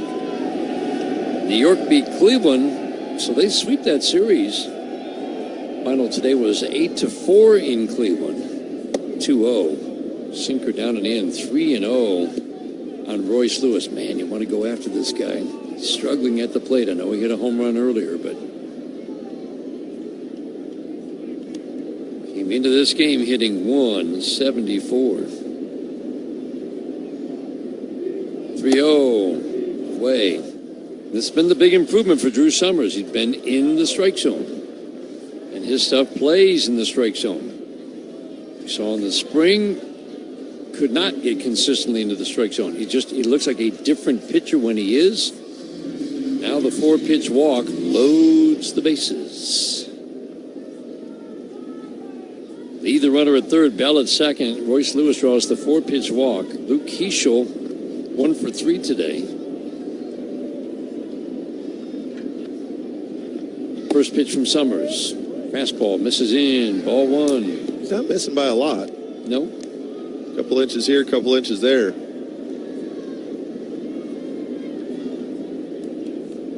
Keeschel hitting 240. It's a pretty quiet 240 after a nice debut last year. Not doing much against lefties or righties. A little better against lefties.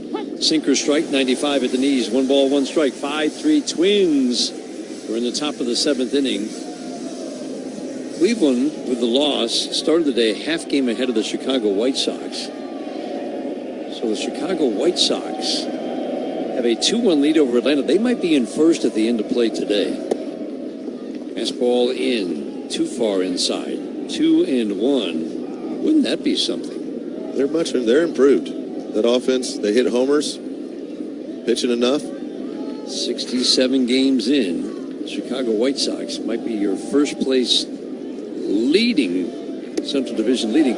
Pitch up and away off the glove of Dylan Dingler. Slider. And the wild pitch goes to the backstop. Lee in to score. Runners now at second and third. And a big add-on run, 6-3 Twins. Yeah, he let that one go way too early. Doesn't way in the other batter's box. Dingler tried to help him out by lunging at it, but it just tipped off the end of his glove. Dylan Dingler can't get it. 3-1, the count on Keeschel, so he's now missed with 7 of his last 8 pitches.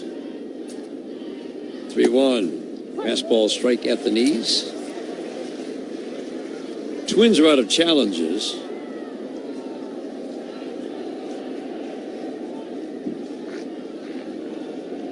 Six runs on 9 hits for the Twins, 3 runs on 4 hits for the Tigers. 3-2. Swinging a fly ball, right center field, not deep. Carpenter in, makes the catch.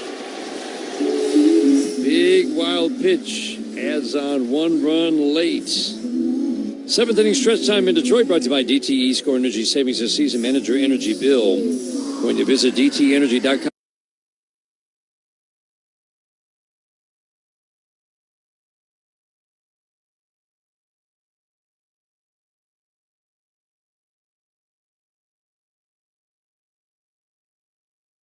All your favorite games from MLB Play are back. Bigger, bolder, and better than ever. Test your skills with daily puzzles like MLB Pickle, the ultimate mystery player challenge, and Immaculate Grip, where stats and strategy collide. Then in Spinball, build your roster, take on your friends, and compete for the weekly prize. Or be the first to beat the streak and hit your way to the $5.6 million jackpot. Plus, the all-new Daily Walk-Off. Lock in your players by category for the walk-off win. The game's official home for games is MLB Play. Only on the MLB app and MLB.com.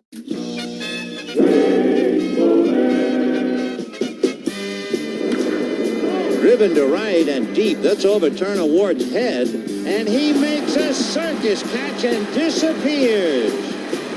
That'll be on a highlight film. And Turner Ward is shaken up. What a play. And leaving the field. That will be on a highlight film for a long time to come.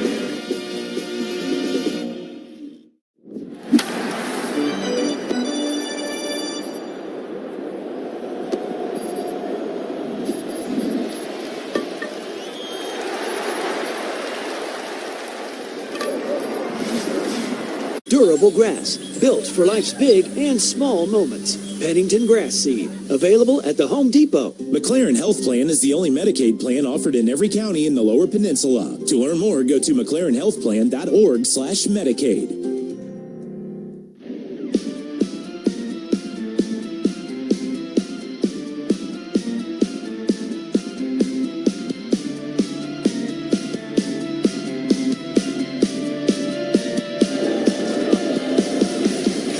Six-three Twins. We go to the bottom of the seventh inning.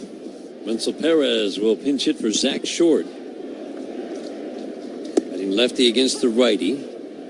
Adams in his second inning of work. We'll say it again just so that we can make it clear that the Tigers have a good chance to come back here. This is a very hittable pitcher on the mound. The strike one. Cutter gets a swing and a miss. It's up to the offense right now. When you're down by 3 runs in the 7th, say we need some offensive production and can't wait too long. The 0-2. Fastball up and in. Adams thought he had a called strike 3. That's the kiss of death. You go jumping off the mound like you just struck a guy out. You got to get back up there now. If baseball karma wants to enact something. The 1-2. Fastball 95 backs him away. In his 2 years in the major leagues, this is 180 at-bats. Opponents have hit 290, slugged over 500 against this righty.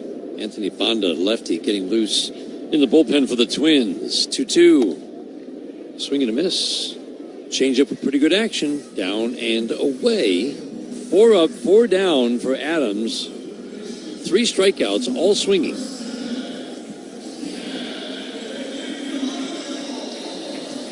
Back to the top of the order. Lean-on Kevin McGonigal one more time. McGonigal, Torres, and Carpenter have reached 6 of their 9 trips to the plate. They have all 3 reached their last 2 trips to the plate, so 6 for 6 with walks, hits, and also hit by pitch. Jackson is going out to the mound. He turned to talk to the home plate umpire before he went out to the mound. I'm not quite sure why. How's pace of play been here, Dan? This has been very reminiscent of pre-pitch clock days. This is. We've had no pitch clock violations, but man, remember they always talked about pace of play, which is true. They also took time off the game, but it was better pace of play. This reminds me of it. That, feels a little more like it used to be. And we haven't even seen a ton of walks in this game. No. It's just, oof. Longer at bats, pitching changes, mound visits. It's, and usually you don't get a well-played game, and this has been a well-played game. Yeah. By the Tigers, at least. Twins have made a couple of errors that have not been called for it. Changeup gets a swing and miss. That's, I mean, you throw that pitch like that. It's a good changeup. That's a really good changeup. Sharp diving action away from the lefty. McGonigal with 2 walks and a pop out. Tigers need base runners down 3. The strike 1. He's off the changeup. Once Kevin McGonigal sees you throw a couple of your pitches, it's kind of like, all right, I got you. I know what you're going to do. 5-pitch mix for Adams. Against lefties, it's mostly fastball changeup.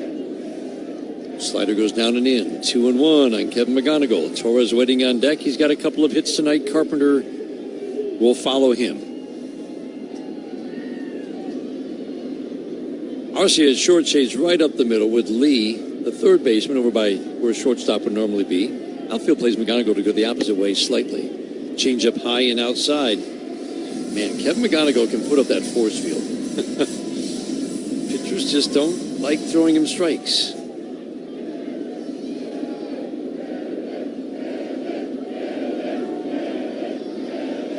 The 3-1. High and outside. He walked him. Third walk for Kevin McGonigal. Base runners are at a premium right now. When you're down by 3 runs, that's really what you're looking to do. Get some guys on. You got Torres, then Carpenter coming to the plate. And if there's one thing that'll drive a manager nuts, it's if you're up by 3 and you walk a guy with nobody on. Especially you just scored 2. Yeah.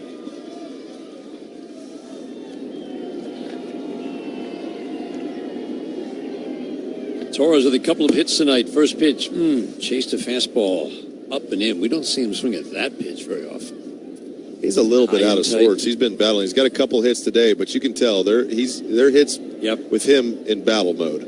He's doing whatever he can to compete in the box right now. 2 for 3 for Torres tonight. Swings at a fastball, fouls it to the top of the screen. Banda ready. You would think he's there for Carpenter, who's waiting on deck. You just aren't always going to have your ace swing. Torres has done a good job with what he's had. He's had a couple rough days, turn around today, get a couple knocks, at least do something productive. You would think they continue to attack with fastballs. They'll flip over to first to drive McGonigal back. 6-3 Twins. We're in the 7th inning. Not a lot of good swings for the Tigers tonight. 2 of their 4 hits, I mean, quite honestly, could have easily been scored errors, and should have been. Not a lot of hard hit balls for outs. The 0-2. Fastball up and away. 1-2 on Gleyber Torres. Came in hitting .270. Really good swings coming off the IL until Bryce Miller happened on Saturday. I'm trying to find that good feel back at the plate. Short cautious lead for McGonigal. 1-2. Cutter low and away. It's just, this led to the pace of play. Again, not a lot of walks, just guys getting ahead 0-2, 1-2, and then suddenly it's 3-2, and it's a lot of non-competitive pitches and a few hit batters mixed in.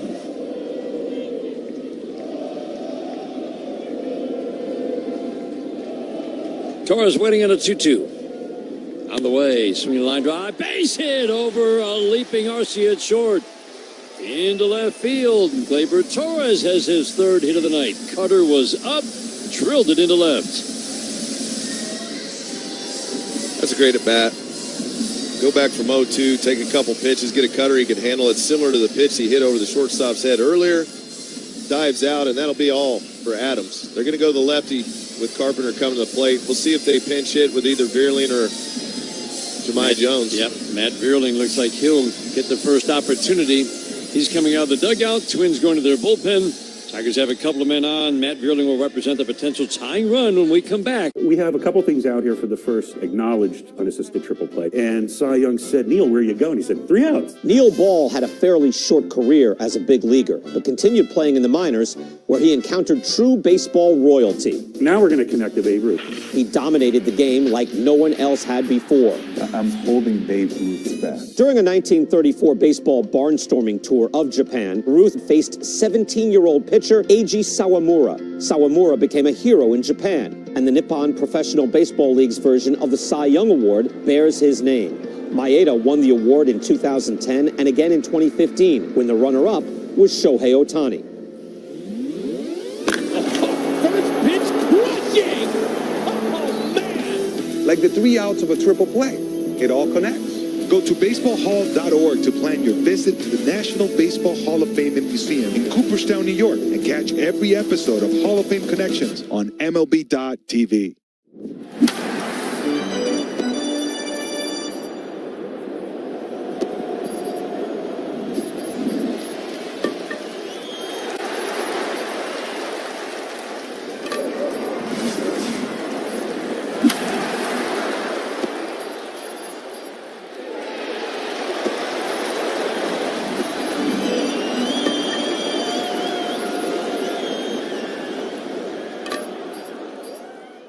with other offers. Offer not available in Alaska or Hawaii. Copyright 2026 NCE.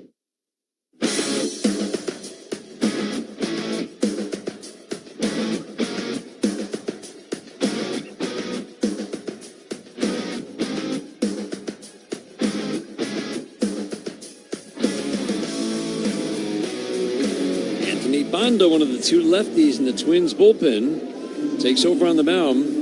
Lefty who does a pretty good job getting lefties out, but he is not getting out right-handed batters. Matt Vierling will grab a bat. Pinch hit for Kerry Carpenter. Right into it, 240 with some power against this lefty. First pitch, sinker low and in. He's got a good left arm, 97, but it misses, ball one. You see the sinker four-seam combo. He throws a lot of sliders. He'll throw it to the righty, too. He likes to back foot it, backdoor it.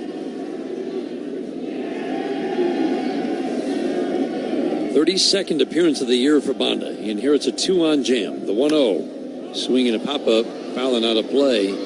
Pounding Matt Vierling with fastballs. 27 innings of work. He's given up 17 runs on 23 hits with 12 walks and just a couple of home runs. ERA just under 5. Giving up a lot of hits with men on base. Way over on the first base side of the rubber. Place that right foot in front of the left. Checks the runner McGonigal at second, the 1-1. Backdoor slider. Called a strike. No challenge from Matt Vierling. 1-2. Dylan Dingler waiting on deck. Guy has a tough time getting out righties. Matt Vierling at the plate, waiting on a 1-2. On the way, swing and a pop-up. Playable for Royce Lewis in that first base coach's box. Makes the catch at the end of the box. 2 outs, 2 on. Well, why not lean on Dylan Dingler one more time? Hit a couple of them last night. Would love a home run right here, tie the ball game up. 5 home runs in his last 7 games. Banda gets a good number of ground ball outs. Not a lot of balls in the air. First pitch to Dylan Dingler. Swinging a little pop fly. Foul down the right field line. That was almost a little fun little thing right there. Oh, about 3 or 4 feet. If it drops. All over the bases. If it drops, that might have been 2. It did drop, but just foul. 10 years in the major leagues for Banda, from Arizona to Tampa to the Mets to Pittsburgh again, Toronto, New York, Washington, Dodgers, and now the Twins. Throw 97 from the left side. You're going to get a lot of chances. Best years were with, take a guess, the Dodgers.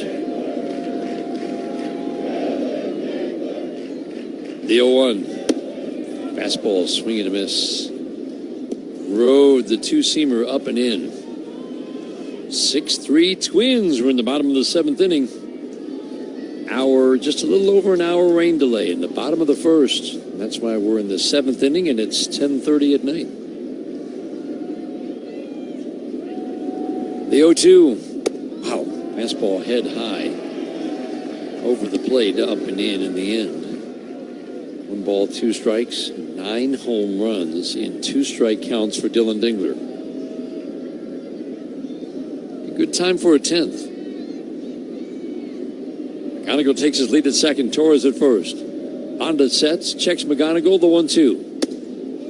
High and away. Sinker 96, 97, every fastball. He's stuck with the heat so far with Dingler. Those breaking pitchers are getting fewer and far between this game compared to last. Spreads out, knees bend, bends at the waist toward the plate. Hands up and away from the right shoulder as he cocks the bat over it. 2-2. Line drive, foul. Playing with fire. Oh, he hung a slider. It was just up and in enough. Playing with fire, you show him breaking balls that aren't perfectly placed. I'm shocked people throw any of them. I think it's amazing. Yeah, you would imagine the heat again here. See if he'll chase the elevated heat. Can Dingler lay off? Another 2-2. Swing and a foul. 96-mile-an-hour sinker. Keep fouling them off. Eventually they get frustrated and try to throw something else. Fastballs, sliders to righties. Slider is his pitch. I think he should hang another one. Keishel at second, shades right up the middle, trying to shorten that lead to McGonigal at second. Outfield deep and straight up. Dingler waiting on another 2-2. Seventh pitch of the at-bat. Swing and a miss. Got him with a fastball high and tight. Tigers put 2 on with the 1 out. Bonda puts the fire out. We played 7. 6-3 Twins on the Detroit Tigers Radio Network, presented by Meyer. Shea Langoliers, who's made the most noise in this game out of anyone. Shea drives it to deep center field. Varsho going back. Still going. As far as he can go. This game is tied. A crowd silencer in Toronto. A 2-homer game for Langoliers. And we are all evened up at 2. Knotted in 2s, and Langoliers gets one center cut and unloads. Just pummeling baseballs. The MLB app. Yeah, it's got game. This game. These games. All the games. Pre-game. Post-game. And everything in between. This is baseball your way. With real-time stats, scores, breaking news, and custom content that hits every time. Because you choose the teams and pick the players you want to follow. So when they catch it on the field, you catch it on the app.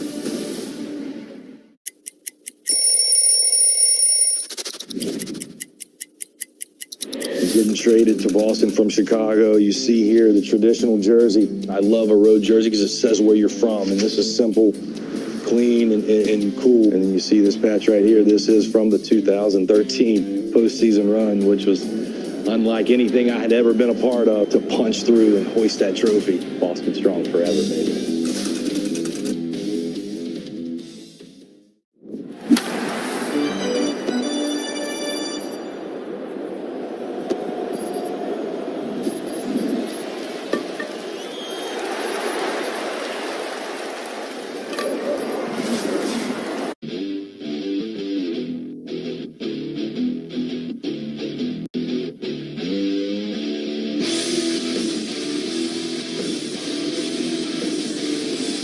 Ninth inning is brought to you by Varsity Ford. Visit Varsity Ford in Ann Arbor. Drew Summers still on the mound. 6-3 Twins.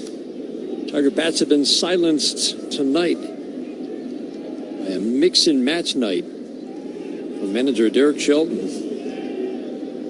Guys who are kind of at the back end of the bullpen haven't had a lot of success getting hitters out. Hot Tigers offense, and they've gotten the job done tonight. Yep, Tigers have scored 3 runs on 5 hits. Dan would say 3 hits. Yep. A couple of those were questionable if they were going to be an error or not. But good job by this pitching staff for the Twins. They make the pitches well. Saw some really good change-ups out of the bullpen. A couple Minnesota Twins arms.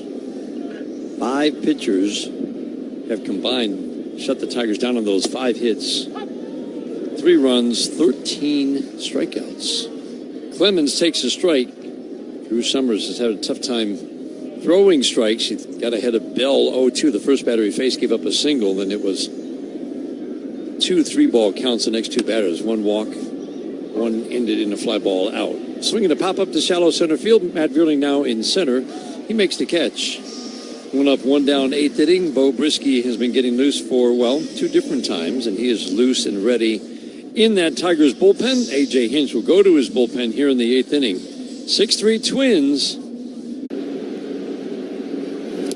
Swing and a foul tip, and he's down on strikes. And there's the changeup. That's the 69th strikeout this year for Sanchez on the changeup. By far the most in Major League Baseball. Swing and a miss. He got it with a changeup. Or that. Yep, 3 strikeouts. You see that circle change grip, and look at the movement on that thing. Clement thought that was going to be a strike. By the time it got the home plate, disappeared. Swing and a miss. 4 strikeouts in a row, 9 in the game for Sanchez. I would have no chance against Christopher because he doubles up, triples up, velocity. It's just an unbelievable changeup right there. Cut on and miss. That's 10 strikeouts for the 11th time in Sanchez's career. That's what we're talking about, that changeup. Jimenez looking for something hard. He didn't get it. They say it's a game of numbers, pero el flow es completamente otra ciencia. Esto es flow mayor.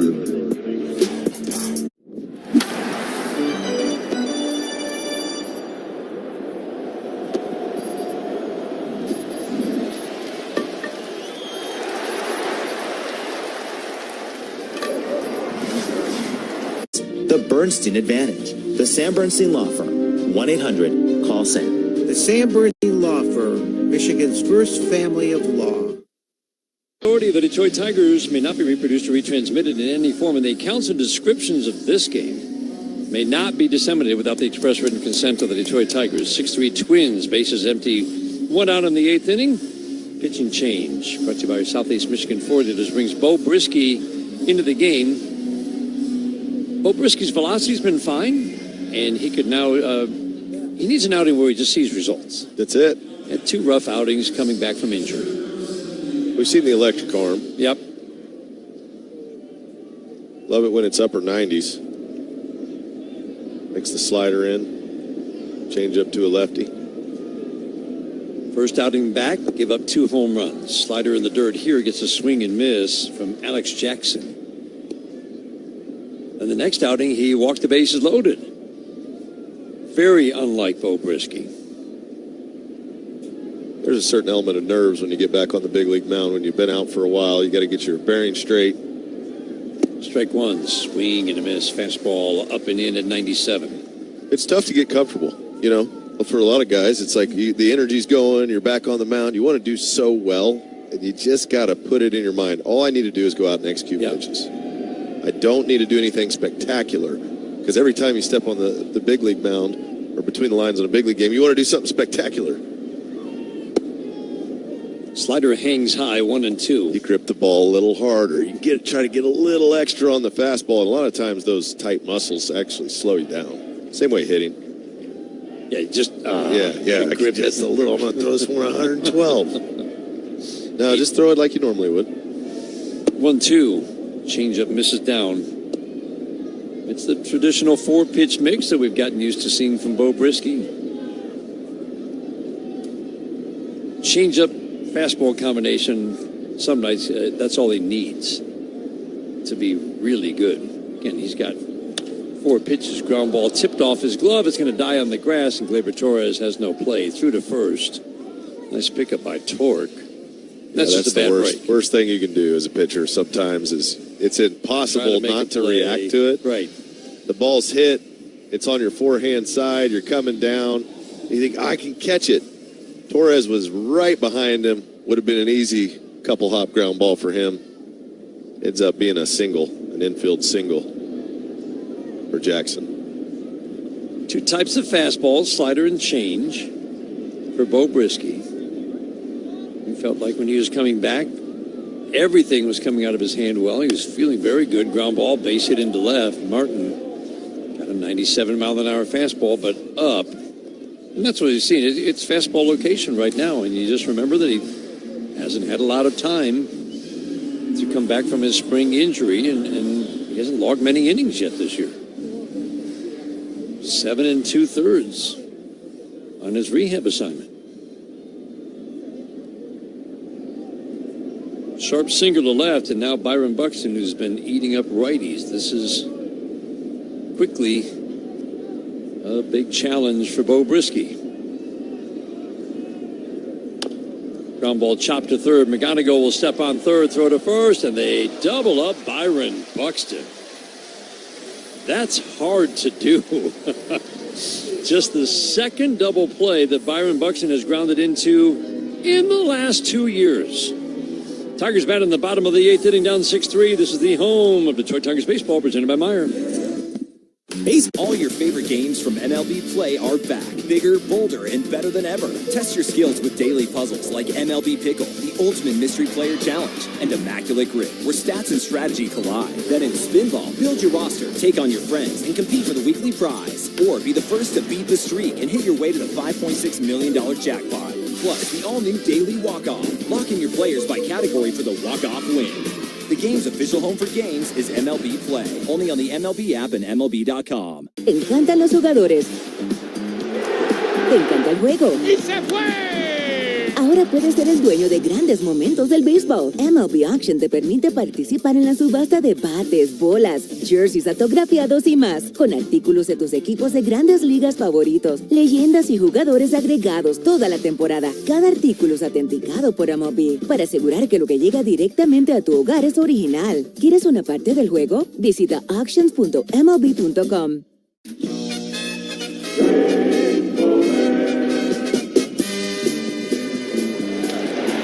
A fair ball for Cianfrocco. Is going to get at least a double. There's that tough corner. Throw coming in. It's well over. I don't know what happened. It might have hit the stands. And the Padres have scored a run on that ball. Watch this. He goes down, picks it up, and he gets a piece of paper between the ball and his fingers. That's the weirdest play I've seen in forever.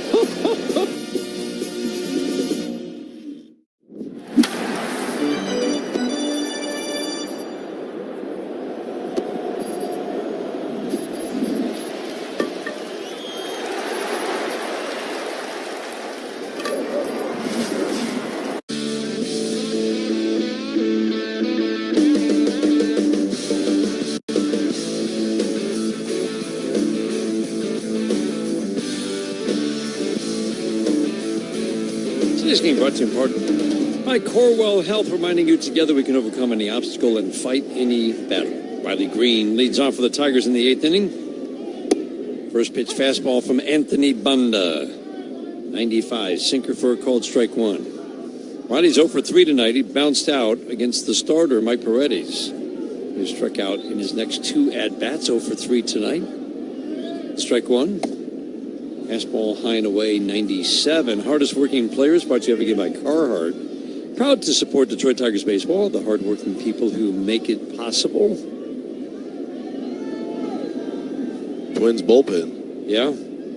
Hate to give it to the other side, but I agree. I mean, if you look on paper, you'd say this is going to be a really tough matchup for some of those arms that came out of that bullpen. Derek Shelton could not have been feeling great about how he was going to line this up to try to get a win tonight.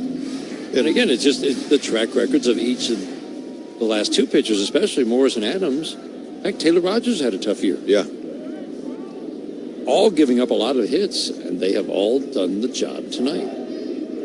2-1. Riley Green swings, fouls it out of play. 2-2. 2 of the Tigers' 3 runs were there was 2 plays at second base that weren't made, that were potentially outs. Yeah, those should have been unearned runs, and that's why we talk about the integrity of the scoring, because for Morris, that should have been an inning where he gave up 0 runs. Yeah, it's tough. 0 earned runs. The 2-2. Swinging a foul out of play. Great that the Tiger hitters got the hits. I get it.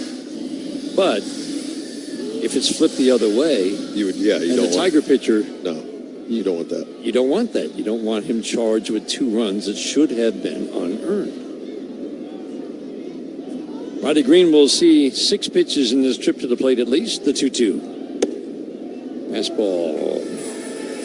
Missed by much. Lefty just keeps firing. 96, 97. No challenges available for the Twins. The Tigers have 1 left. Need base runners. They had 2 on last, and he got the potential tying run to the plate. Couldn't get anybody home. 3-2. Oh, high and tight.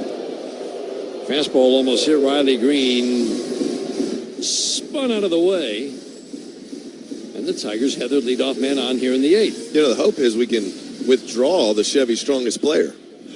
The Minnesota bullpen. You know what? I think the rules state that we can. We can withdraw that. Yeah, we can withdraw right now to say, for the hero, coming up in the next 2 innings. In the next couple. I like that. Tonight's hardest working player is the upcoming hero. TBD. Game winner. Torkelson swinging a pop-up. Oh, man. He had a slider that hung in the middle of the plate, and he just missed. hitting one out. It was just a pop-up to shallow center field, but man, oh man, that was an opportunity, Andy. About an inch. Hit it. He barreled it. He just hit it a mile in the air. Right pitch. Close to the right swing, just the wrong trajectory.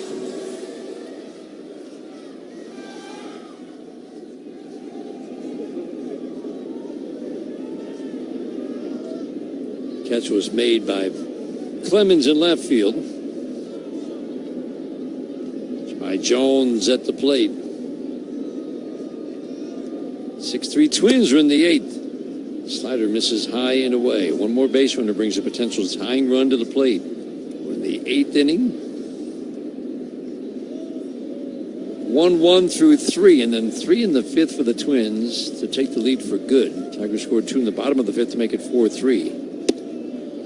Slider away, swing and a miss. Jahmai Jones pinch hitting for Cole Keith.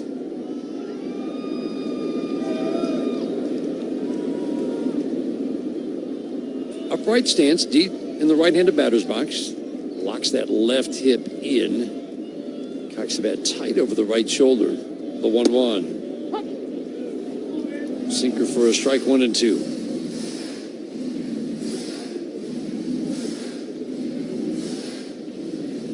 Clemens in left, Buxton in center, Martin in right. Everybody's deep. Martin in right in a little bit and toward the line.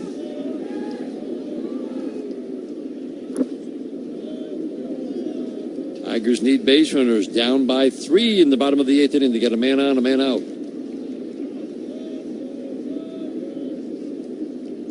Honda holds it for an extra beat, the 1-2. Check swing. Did he go? He did not. On the appeal to first, Ryan Addison says nope. 2 balls, 2 strikes. McKinstry waiting on deck. Perez, switch hitter, would follow him. Twins bullpen is getting busy. The 2-2. Swing and a miss. Down and in. Get a piece? Did he get a piece? He got a piece. I didn't think he did. Got Yoendry Gomez warming up in their bullpen, but this pitch was a slider up and just caught enough. That was the funniest looking foul. Yeah, he was so far out in front of it, it like slid off his bat. It wasn't a foul tip, it was a foul slide. And then it hit his right side and went down. Yeah, it hit him. Hit Jahmai. That was the oddest looking foul. Hey, he's got life. 2-2. Fly ball, left center, playable for Buxton. Calling out Clemens. He'll make the catch in deep left center. 2 outs in the 8th inning. Good swing, but it's the second out.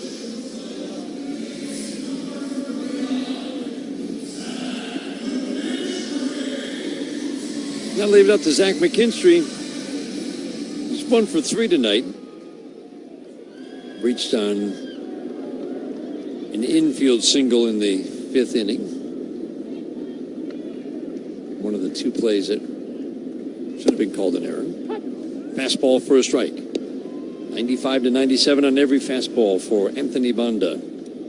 6-3 Twins in the 8th inning. Tigers just haven't been able put together the hits today. Bottom part of the order has been pretty quiet. Top 3 have been on base 8 times. Sinker misses low. 1 ball, 1 strike. Arce at shortstop shades up the middle. Third baseman Lee is off the line and deep. Short cautious lead for Green at first. Royce Lewis holding with him. Honda works first base out of the rubber. Sets the 1-1.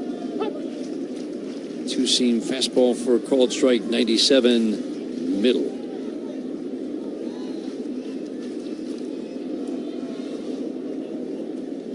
Rain moved through. It's been a pretty still night in terms of the breeze. Not much moving air in this ballpark right now on a warm, humid night. 1-2 fastball, high and away. 2 balls, 2 strikes. Pitch count at 29 for Banda. Got the last 2 outs last inning. Now Derek Shelton would love him to get 3 outs here in the 8th. History would like to extend this inning. 2-2, swinging to Papa. Shallow left center. Byron Buxton calls out Clemens, makes the catch. And a very routine inning after the opening walk for Banda and the Twins. We head to the...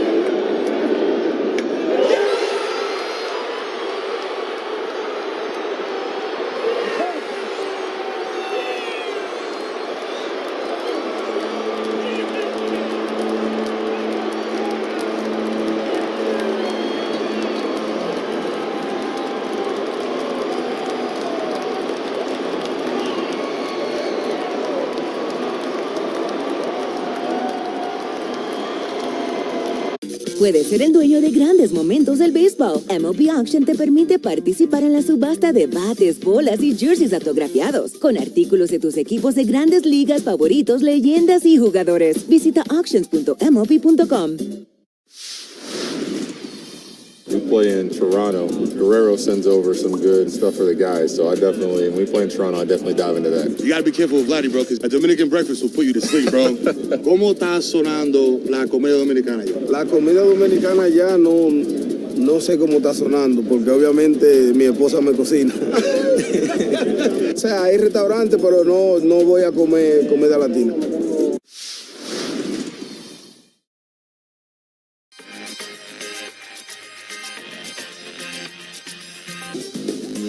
To see all this excitement around what I love to do growing up, it's crazy. What's your favorite thing about this whole event so far? The fusion of sports, entertainment, and cards. Because to me, cards have always been entertainment, and they're getting their just dessert now.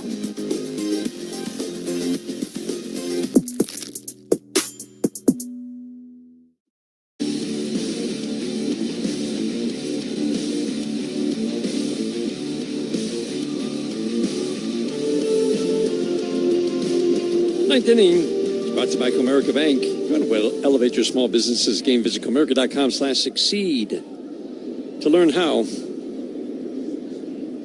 Brooks Lee leads off for the Twins. Bo Brisky on the mound. First pitch. Yanks a four-seam fastball that goes off the glove of Dylan Dingler. Ball one. Well played game by the Tigers tonight. Some really good defensive plays. There were three in the third inning alone to help Framber Valdez in an inning in which there were three base runners. The Twins did not score. Fine plays by Torkelson, Torres, and Kevin McGonigal. Kevin McGonigal would go on to make two more beautiful plays at third base. And let's include the Byron Buxton double play. Make it three more plays. Yeah, defense has been on point. Offense just has not been able to get anything sustained going tonight. 2-0 fastball low. 3-0 on Brooks Lee. Brisky just trying to, pitchers who don't pitch a lot, they talk about just getting that delivery synced up. Not repeatable mechanics, just the consistency in the delivery. It's a feel game. The way the ball comes out of the hand, you can tell when your body's in time. Same way with a swing. Anything that's an athletic movement, timing is important. And you think about how fast that right hand comes through and where the release point has to be. Fastball low and away. Another walk for Bo Brisky. Gave up two singles last inning. One was just a ground ball off his glove, and the other was a sharp ground ball single.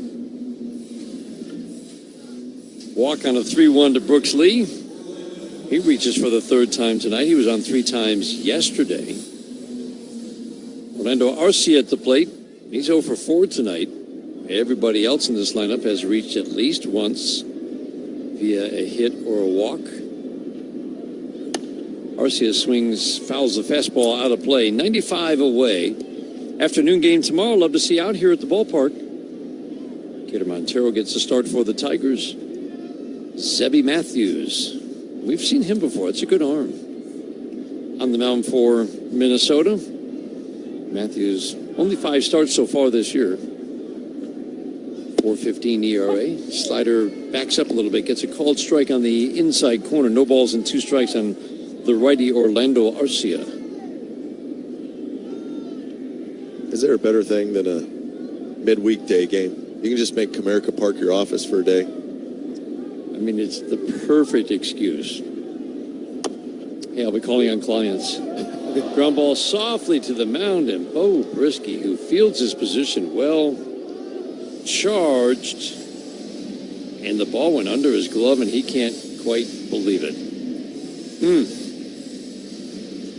Yeah, it was hit like it was a little dribbler. Went right under his glove. I mean, he's very He had a lot of time. He can't believe it.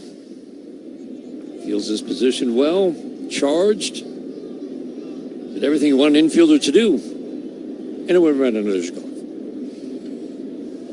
Josh Bell takes four-seam fastball down, ball one.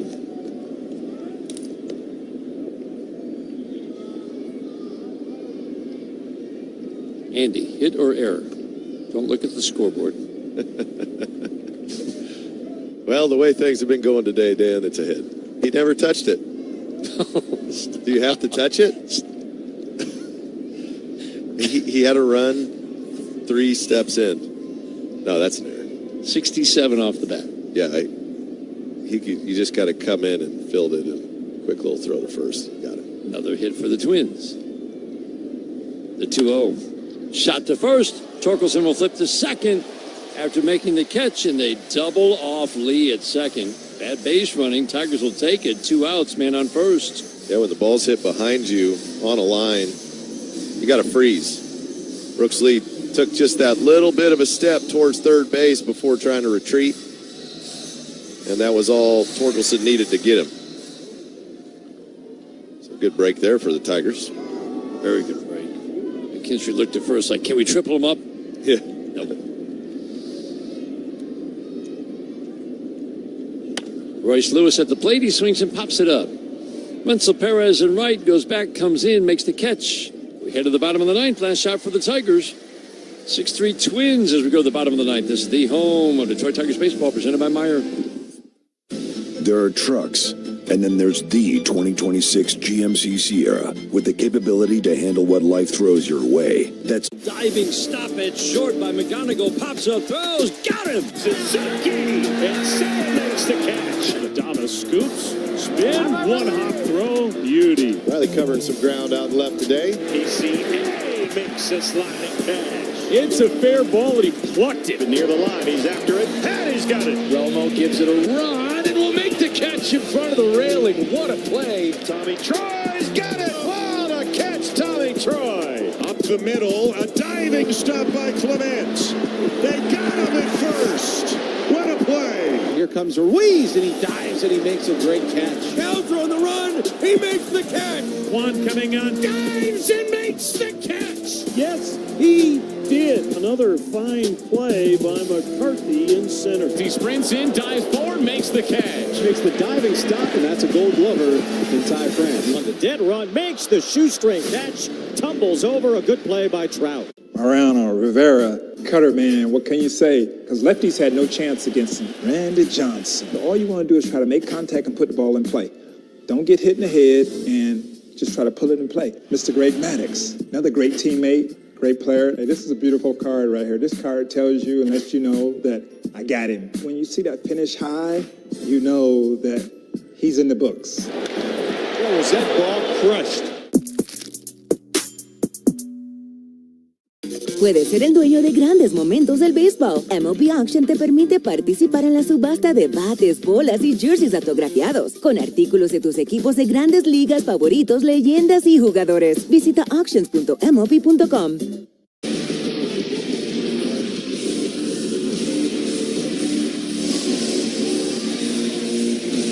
Yoendrys Gomez, the closer for the Minnesota Twins, or at least he's closed some games this year. Started the year with Tampa, struggled. Twins picked him up in a cash transaction, and it's like they picked up a different pitcher, Andy. Yeah, he's been lights out. Upper 90s, four-seamers, sweeper, sinker, cutter. Gets back to strike one. Wenzel Perez tries to bunt his way on, bunts it foul. I like the attempt. Lee was in fairly tight at third base, but off the line. I like it, though. Yeah, no, try to whatever you can do to get on base. You know you got a guy that's been throwing the ball pretty well recently. Works from the stretch, middle of the rubber, the strike one. Fastball up. With Tampa this year, 17 innings of work, gave up 13 runs on 19 hits with 10 walks. 29 base runners in 17 innings, a 6.20 ERA. Twins pick him up, wave a magic wand. The 1-1, fastball up and away, 2-1. He's given up 1 run on 6 hits in 14 innings with 18 strikeouts. Yeah, you like the feel of the Twins uniform a little better.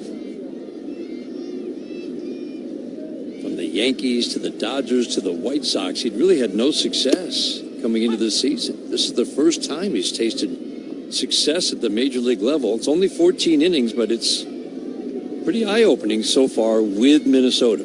Sweeper for a strike. Perez waiting the 2-2. Swinging a line drive, base hit into right. The sweeper was up. Tigers have their leadoff man out in the ninth. Lineup turns over for Kevin McGonigal. That's what you asked for. Hit the 9 spot on. Get back to the top of the order. Take a run at it. Why not?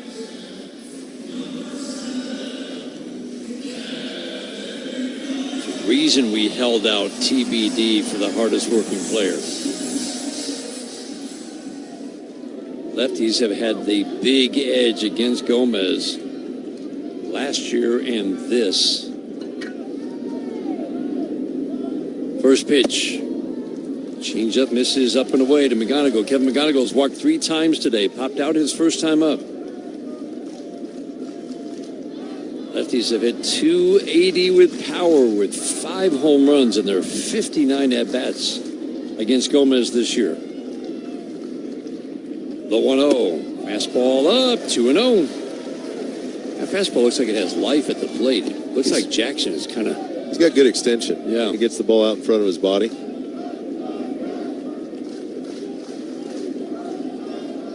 Tigers trying to work some magic in the 9th inning, down 3. 1 more base runner brings a potential tying run to the plate.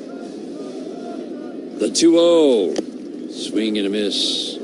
Took a rip at a 96-mile-an-hour fastball. Caught a lot of the plate. Kevin McGonigal doesn't usually miss that pitch there. Yeah, he was trying to do damage. I think it's got a little hop.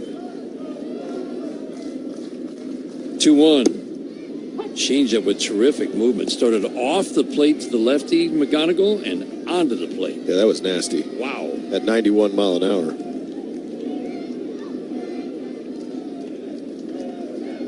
Jackson setting up outer third. McGonigal waiting the 2-2 and swing in a high slicing foul down the left field line. Safely into the seats. It's pause for station identification on the Detroit Tigers Radio Network.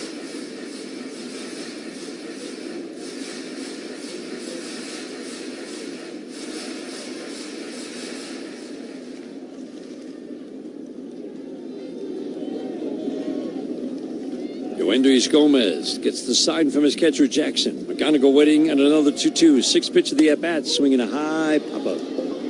Shallow right field. Martin will come in and make the catch for the first out. Sweeper was up. Felt like that was another opportunity for Kevin. 1 out in the 9th. Just couldn't get on top of it. It stayed up on him.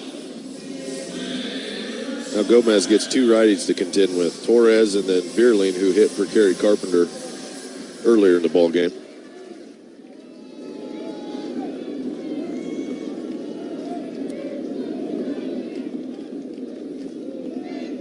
Righties, a whole different story against Gomez this year. Fastball up and away. Right-handed batters against Yoendrys Gomez are 8 for 57. Hit 140 with 1 extra base hit. That's a platoon split. Torres has 3 hits tonight. The 1-0. Swinging a foul off of the catcher, Jackson. 1 ball, 1 strike. Like he lost his pitch com. I was wondering what flew off. Yep, pitch com. Hit the pitch com. It went flying. What are the odds that thing works again? It was a direct hit to pitch com. See how tough it is. I mean, if that thing's still working, that's impressive. Kudos to the PitchCom manufacturer. Jackson checks the card on his left arm, presses the button on the PitchCom on his right knee. Torres waiting on a 1-1. The pitch. Sweeper in the dirt, low and away. Good hitters count. Matt Vierling waiting on deck. Dylan Dingler would follow him, but 3 righties in a row against a pitcher who is, so far this year, absolutely shutting down righties. Has for the last 2 years.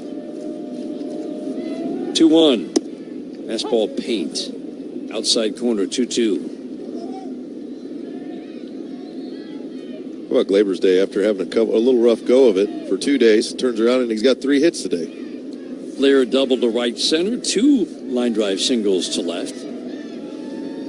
Tigers tried to start something in the 9th. Man on a man out, down 3, the 2-2. Check swing, did he go? No appeal to first. 3 balls, 2 strikes.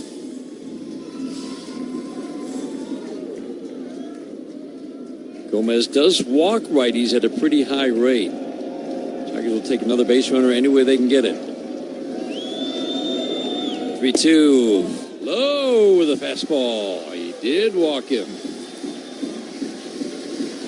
Tigers get to bring the potential tying run to the plate here in the 9th. And it's going to be Vierling.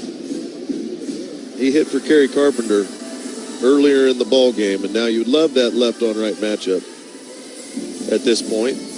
But they were rolling the dice, saying, looking to see if Vierling could knock in a run earlier in the game. Popped it up to first base, see if he can get some redemption here against the righty.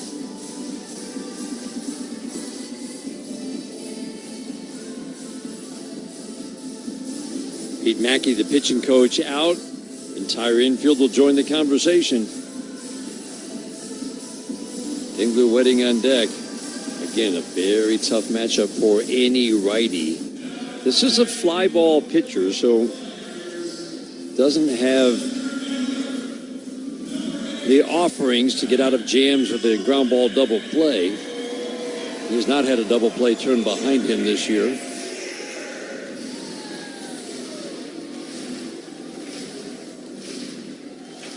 See if Matt Vierling can get one up in the air to left.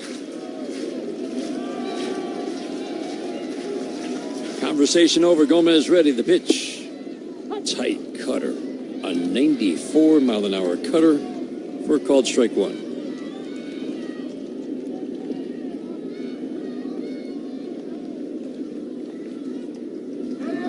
Perez a runner at second. Torres at first. Vierling standing at home plate representing the potential tying run. The strike 1. Swinging a high fly ball to center. This one's deep. Buxton going back, and he's got room. My goodness, onto the track to make the catch.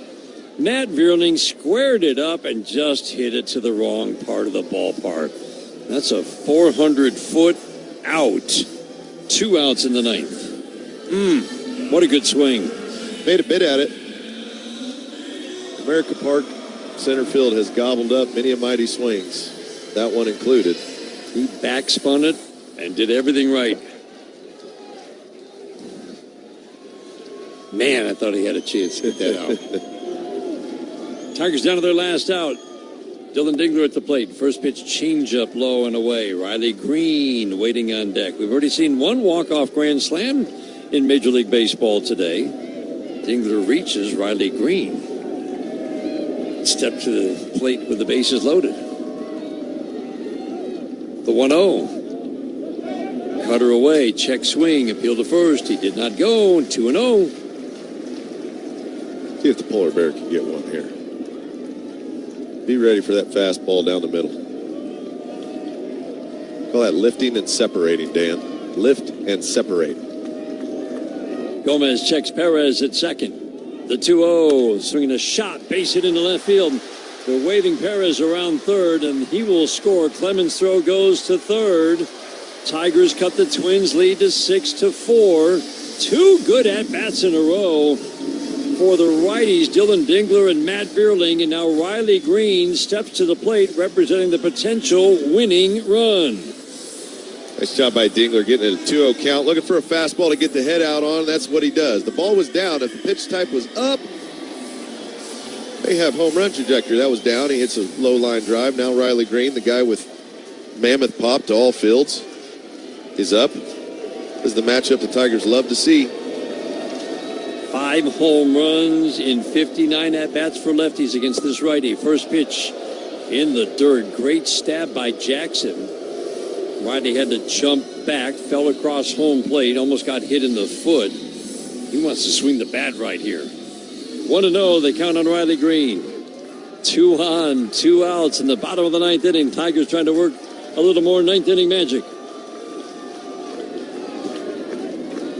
The 1-0. Change up away. Surely they're not going to serve him a fastball down the middle here, are they? 2-0. I think they should. Get the head out. Lift and separate.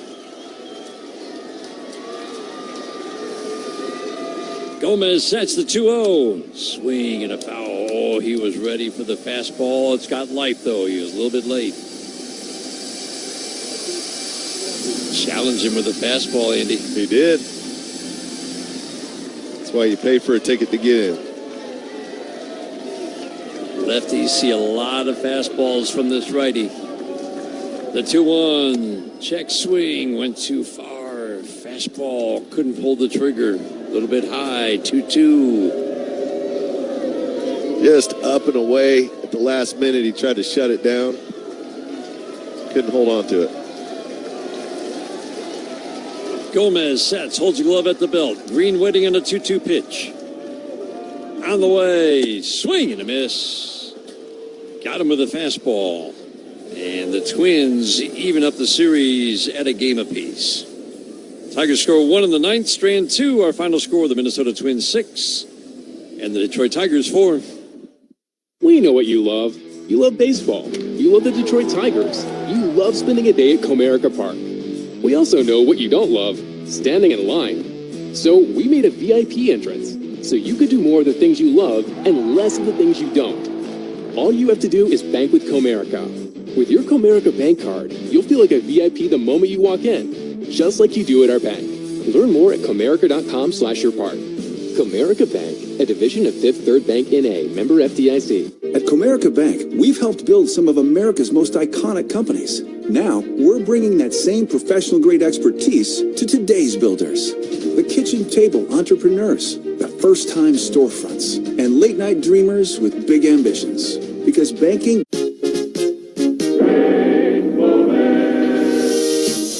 What in the world happened to Mike Sims? Looks like he's hurting a little bit. It really does. Something inside the batting helmet. Look at that. Maybe he got a Q-tip stuck in there or something. He is obviously in a little bit of pain. It was a bug. It looked like it was a pretty good sized. It was a moth, too. Look at this. It's a live moth. Wow, we've seen it all now. Jammed and a little pop-up. Everybody's coming, but the pitcher wants it. Now he's going to give way. What's he doing? It's going to be dropped. Keystone Cops on the infield for the Rockies. Isbell's got a beat on here. Battling the sun. He bobbles and recovers. That's a highlight tape and a heck of a catch. That went straight lawn dart. It's in the ground. On guard. That's it.